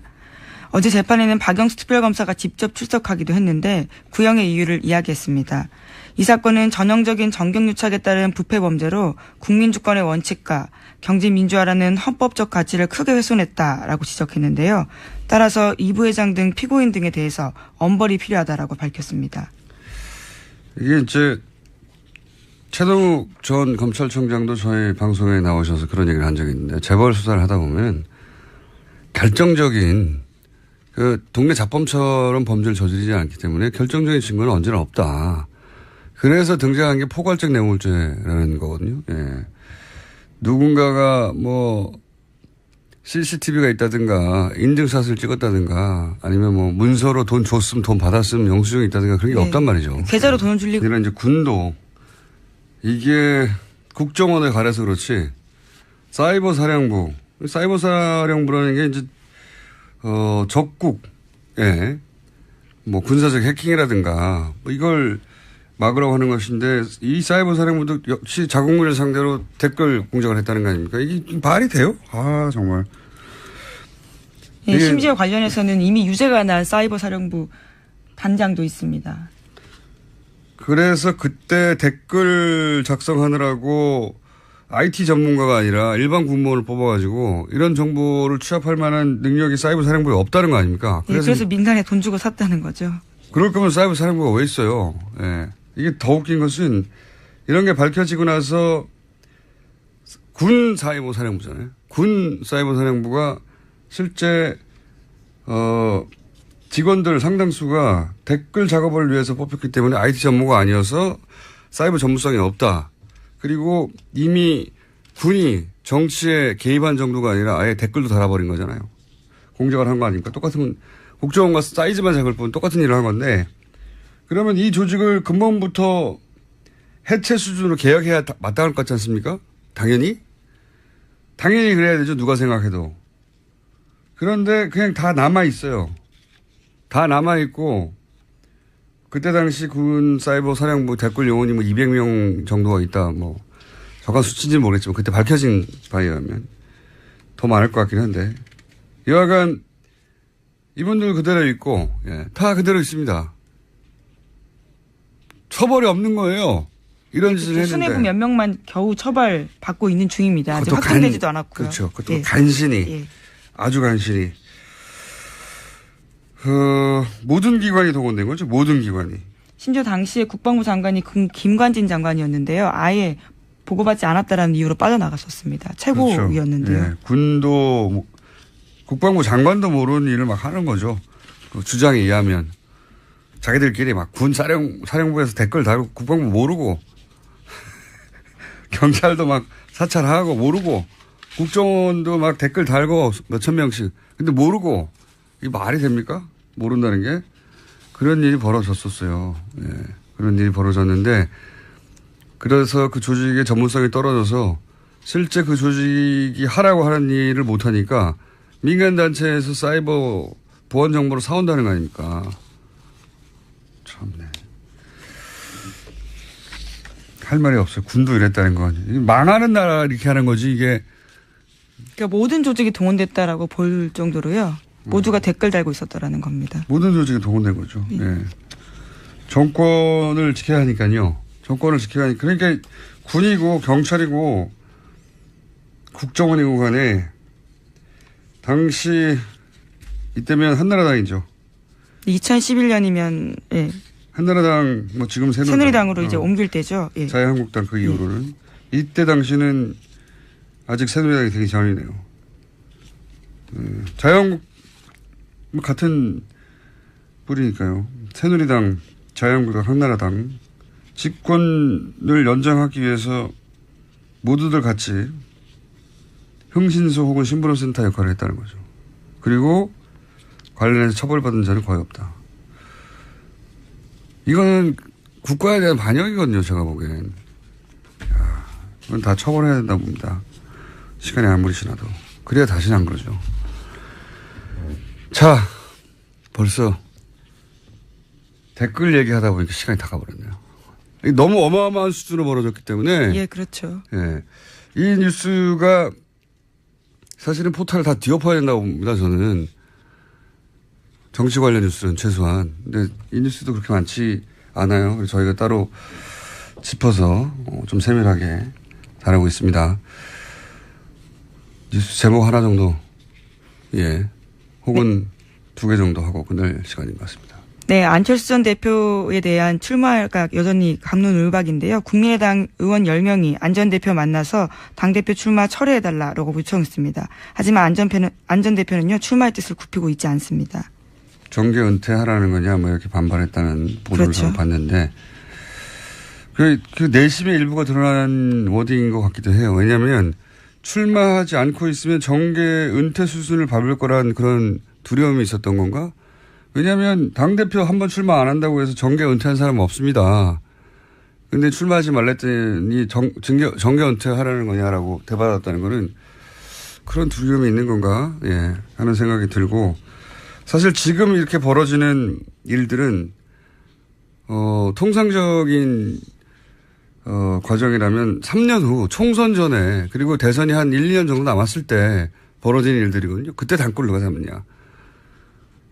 근데 지금 이건 대선 끝나고 아직 3개월밖에 안 됐는데 이게 벌어졌다는 데 대해서 사람들이 이제 왜 그러는 걸까 다들 궁금해하는 거고 말린 사람이 많아요. 저는 그랬다고 추정하는 거잖아요, 지금. 네, 계속 조사가 진행 중입니다. 네, 신원 조사를 한 것까지는 사실 확인이 됐고 왜 했겠느냐. 네, 내부 고발자가 나오지 않도록 하기 위한 것이다.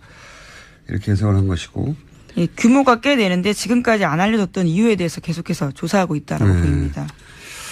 저는 계속해서 이제 며칠 동안 댓글 부대에 특정 종교와의 관련성 따져봐야 된다고 윤 목사 케이스도 있고 이렇게 말씀드렸는데 좀 더 구체적으로 얘기하자면 보수 기독교 단체 혹은 보수 기독교단의 관련성을 조사할 필요가 반드시 있다라고 저는 생각하는 것이 뭐 윤 목사 사건도 있지만 그보다 훨씬 앞서서 이 댓글 알바단이 존재한다고 제가 처음 언급한 게 2010년이에요. 2009년부터 모았다고 하는데 2010년입니다. 그때는 음모론이라고 두드려 맞았는데. 근데 그때 당시에 포탈에 달린 기사 댓글 작업 방식이 이랬거든요. 예를 들어서 뭐 한 아침 8시, 9시 정도 되면 출근 시간대죠.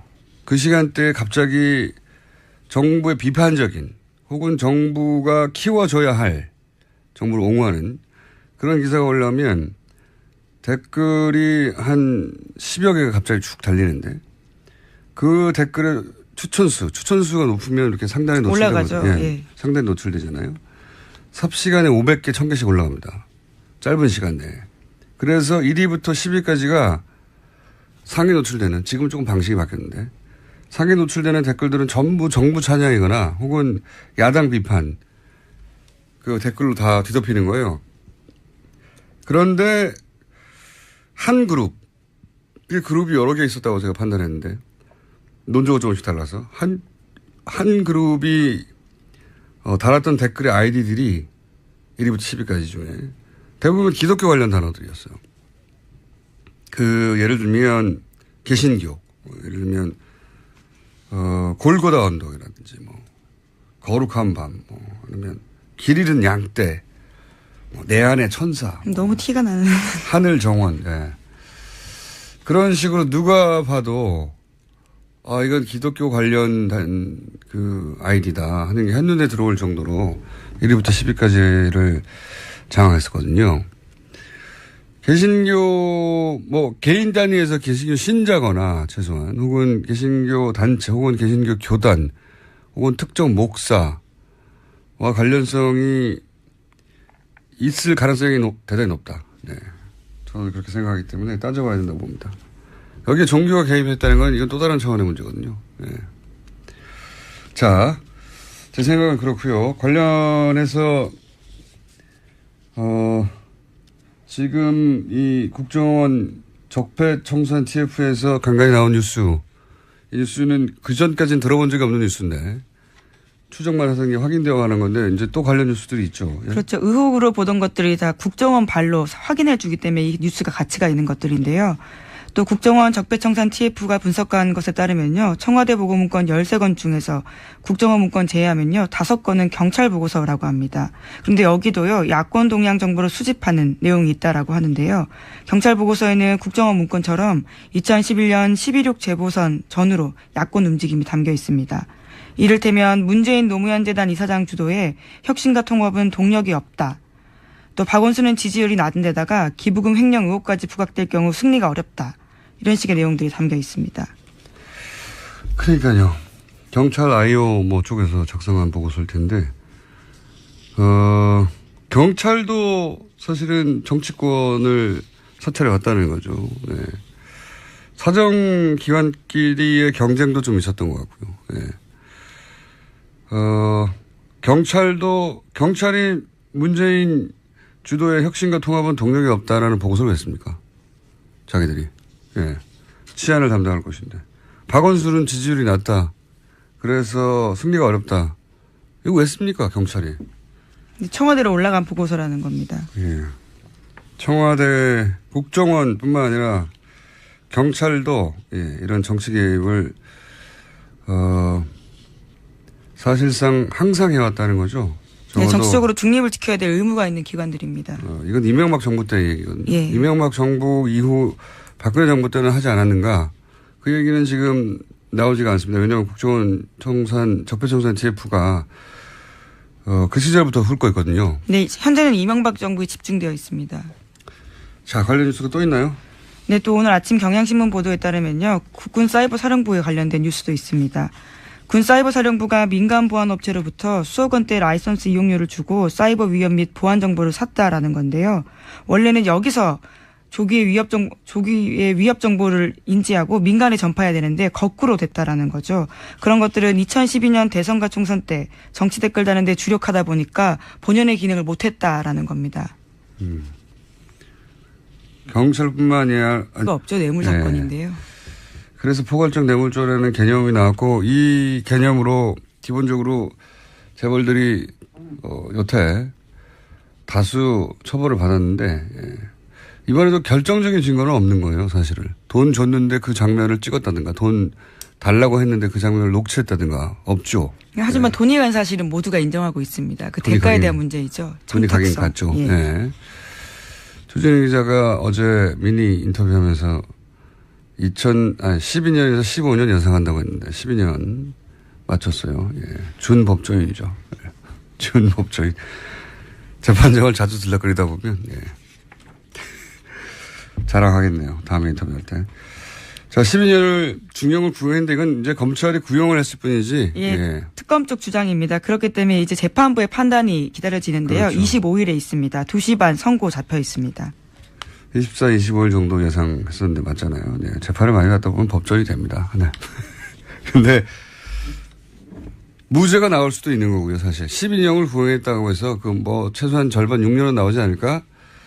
그거 그렇게 생각하실 수도 있는데 그건 전혀 아닙니다. 무죄가 나올 수도 있고. 혐의 5가지인데요. 거기에 대해서 증빙이 부족하다라고 생각하면요. 무죄가 나올 수도 있는 그렇죠. 상황이긴 합니다. 그다음에 이제 약한 예를 들어서 2년, 3년 하고 집행유예. 이미 뭐 5개월 이상 6개월 가까이 살았다. 이거 참작해 주거든요. 집행유예도 가능하고. 뭐 요즘 전망은 사실 의미가 없고. 자, 25일이면 결정이 되겠죠. 자, 그리고 이제 최후 진술을 하게 되죠. 네, 어제 이재용 부회장 같은 경우에는 체계 진술했는데요. 모든 게 자신의 탓이라면서 공소 사실은 이해할 수 없다, 억울하다 이렇게 이야기했는데요. 또 진술 도중에 아버지 이건희 회장 등을 언급하면서 몇 차례 울먹이기도 했습니다. 그렇군요. 갑자기 이건희 회장 건강이 궁금하네요. 예. 삼성 측에서는 항상 의식이 또렷하고 문제없다고 예, 몇 년간 얘기했는데. 최근에 심지어 휠체어를 탄다라는 보도도 있었습니다. 삼성발 뉴스였는데요. 그러니까요. 참 궁금해하는데. 예. 자, 어쨌든 이렇게 눈물을 흘렸다고 하고 그러자 방청객 쪽에서 뭐 응원의 목소리도 나왔다고. 네, 힘내세요라면서 응원하다가요. 원래 방청석에서 그런 말 하면 안 되거든요. 그래서 퇴정당했습니다. 여기 이제 친박 단체들, 네, 친박 성향의 방청객들이 많다고 하는데 아무래도 이제 운명이 연결돼 있으니까 관심이 갈 것 같긴 한데 그 이재용 부회장이 영장 실질 심사 받고 결국 영장 기각돼서 나왔을 때 첫 번째 영장 기각됐었죠. 예, 그때 친박 단체가 그 앞에서 기다리면서 박수치고 태극기를 흔들고 성적에도 같이 얹어놨던 뉴스가 생각이 나는데 그때는 이 앞뒤가 전혀 안 맞았던 것이 당시는 초창기는 박근혜 대통령 강압에 의해서 돈을 줬다고 할 때거든요. 근데 어떻게 친박 단체 가서 거기서 성적을 흔든 앞뒤가 전혀 안 맞는데 누가 시킨 거라고 생각할 수밖에 없는 거죠. 예. 당시 정황으로는 박근혜 전 대통령의 지지자들이 이재용 부회장을 응원해서는 안 되는 거였어요. 그렇죠. 강요당했다라는 취지라면요. 예. 그런데 응원을 했었고, 보수단체를 삼성이 지원했기 때문이냐, 뭐 그렇게 간단하게 생각할 일은 아닌 것 같고. 누가 그 일을 시켰을까요? 네, 궁금합니다. 어쨌든 그 친박단체와 같은 소속의 지지자들인지는 모르겠으나, 역시 친박 지지자들이 이런 이재용 부회장의 방청에는 항상 등장한다. 예. 네, 어제 재판 시작 전에도요, 박영수 특검 들어갈 때 소리 지르고 했었습니다. 당시 물 던지면서 5대를 멸해야 한다. 똑바로 안 하냐. 이런 식으로 난동을 피웠습니다. 알겠습니다. 그런 뉴스가 있고요. 자, 다음 뉴스는요. 네, 국정원 적폐청산 TF도 계속해서 말씀드리고 있는데요. 관련 소식도 전해드리겠습니다. 원세훈 전 국정원장 시절에 국정원의 사이버 외곽팀이 민간인 3,500명으로 구성됐다라는 거 전해드린 바 있는데요. 국정원은 2009년부터 댓글 작업 아르바이트생 모집했었습니다. 그런데 국정원 적폐청산 TF 조사를 해보니까 당시 국정원이 이들에 대해서 신원조회까지 했다라는 겁니다. 보수 성향을 갖고 있는지 소속과 경력, 각종 금융정보, 가족들까지 치밀하게 조사했다라는 건데요. 적폐청산 TF에 따르면 국정원은 이 정보를 토대로 약점을 틀어지고 내부 고발 등 사전에 이런 것들을 차단했다라는 겁니다. 이게 한편으로 이해가는 게 자국민을 상대로 심리전을 한 거잖아요. 예, 자국민을 상대로. 원래는 적을 상대로 했었어야 할 작업을 자국민을 뽑아서 자국민을 상대로 심리전을 하는 거니까 그 자국민 대상의 간첩을 뽑은 것과 마찬가지예요. 신원조사해야죠. 그쪽에서는 잘했다는 게 아니라 이렇게 했을 법하고 지금 이제 그 적폐청산 TF에 된 거죠. 예. 여전히 저는 이해가 안 가고 있습니다. 공포의 정체가 뭘지. 자, 제목 정도 읽고 끝내겠습니다. 네, 갑질 논란이 있던 박찬주 사령관의 부인이 어제 검찰에 출석했습니다. 나와서요, 공감병들을 아들처럼 생각해서 그렇게 했다라고 해명했습니다. 이거는 이제 성추행하고 나서 딸같이 생각했다고 했던 한나라당의 박기태 전 의장 워딩과 수미가 쌍관하고 네. 알겠습니다. 이건 누가 조언했을까요? 이렇게 답하라고. 재미있는 뉴스입니다. 여기까지 하겠습니다. 시사인의 김은지였습니다. 감사합니다.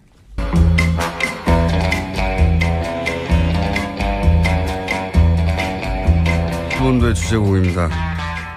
상암동 본드. 국정원 고위 간부 출신으로 국정원 댓글 사건을 세상에 처음으로 폭로한 김상홍 씨 오늘도 나오셨습니다. 안녕하십니까? 안녕하십니까? 김상홍입니다. 이 댓글 사건을 처음으로 폭로하셨는데 5년이 지나서 이제 드디어 국정원 내 TF에서 이 댓글과 관련된 정보 일부가 저는 일부라고 보는데 네. 예, 일부가 이제 구체적으로 흘러나오기 시작했습니다. 네. 예. 그래서 궁금한 것이 처음으로 궁금한 것이 댓글 팀이 30개다. 네. 예. 그리고 뭐 3,500명이다. 이런 식의 이제 첫 보도가 있었습니까? 근데 그 보도가 이제 기자들이 보도해서 TF에서는 정확하지는 않다. 아직도 진행 중이고 30개 팀에 3,500명만 있었다는 건 아니다. 네. 그런 식으로 얘기를 하긴 했는데 우선 30개 팀밖에 없었을까요? 훨씬 더 있었다고 보여져요. 그러니까 지금 국정원에서 발표한 것은 30개 팀에 3,500개 아이디, 그러니까 3,500명이 아니고 3,500개 아이디. 정확하게 말하면 아이디입니까? 예. 그런데 이제 30개 팀은 이제 고구마 줄기가 이제 모습을 드러냈다. 네. 그래서 저는 국정원에서 그 특수활동비로 쓸 수 있는 돈이 약 4,900억 정도로 알려져 있는데 4,900억이요. 뭐 1년에 30억쯤을 쓴 걸로 보인다. 이렇게 지금 보도되긴 했어요. 예, 너무 적다. 이거밖에 안 썼을까. 그러니까요. 국가적 사안이었는데 거의. 그렇죠. 예. 그 이명박 정권에서 정권적인 사안이었잖아요. 원장이 계속 관심을 보이고. 보수 정권 재창출이라는 커다란 그 목표를 가지고 했는데 뭐 특수활동비에 10분의 1만 써도 약 500억쯤 되는데 그러니까요. 아마 300개쯤 팀이 되지 않았을까. 그러니까 우리 300개요? 그러면 민간인들이 일반인들이 이 다단계 업체를 해도 예. 금방 숫자를 확보해 나갈 수 있는데 맞습니다. 전문가들이 했는데 30개 팀으로 그쳤겠습니까? 저는 이제 조금 꼬리를 드러냈다. 출발선에 서실 뿐이지. 예. 300개 이상이라고 해야 그래야 말이 되는 거지. 30개는 그렇죠. 말이 안 되는 거다. 그렇지만 국정원 직원들이 직접 관리할 수 있는 팀이 한계라는 게 있지 않습니까? 저희들이 원래 대략 한 20개 정도는 개인이 한 사람이요? 예, 직원 한 명이 한 20개 정도의 협조망을 관리를 할 수 있어요. 그러면 이걸 지금 심리정보국 직원만 한 게 아니니까. 그렇죠. 심리정보국 직원이 했던 게 지금 파악된 게 30개 팀이라고 보는 것 같고. 그럼 거꾸로 얘기하면은 두 사람이면 커버가 가능하다는 그렇죠. 거예요? 그리고 이제 30개 정도는. 그렇죠. 더군다나 심리정보국 같은 경우는 협조망을 관리하는데 익숙한 직원들이 아니에요. 그래서 원래 이제 활동을 하던 직원들이 협조망을 이제 전문용어로 부식한다고 하는데. 부식이요? 예, 심는다는 거죠. 협조망을 심고. 국정원 내에서는 부식이라고 합니까? 협조망을 부식하고 관리하고 하는데 익숙한 직원들이 이제 국내 정보를 하는 직원들인데 수사국도 마찬가지고요. 그러면 그 직원들이 나가서 직접 지금 드러난 것 보면은 보안 각서를 진구를 했다고 그러는데 보안 각서를 받게 되면은 일반인들은 굉장히 심리적 압박감을 느껴요. 그렇겠죠. 그래서 또 자기가 무슨 굉장히 국가 안보를 위해서 대단한 일을 하는 걸로 착각을 할 수도 있고. 그래서 그러다 보니까 이제 그 국내 정보하는 쪽, 그다음에 안보 수사, 대공 수사하는 쪽에서는 또 다른 팀들이 많이 있을 거다. 그래서 지금 드러난 것은 정말 국정원 개혁위원회에서 발표한 것은 커다란 성과인데 앞으로 더 드러날 것을 보면은 참 가슴 아프지만 흥미진진하다. 빙산일각에 불과하다 이 정도는 30개 정도는 능숙한 직원이 하나에 20개 팀 정도 하니까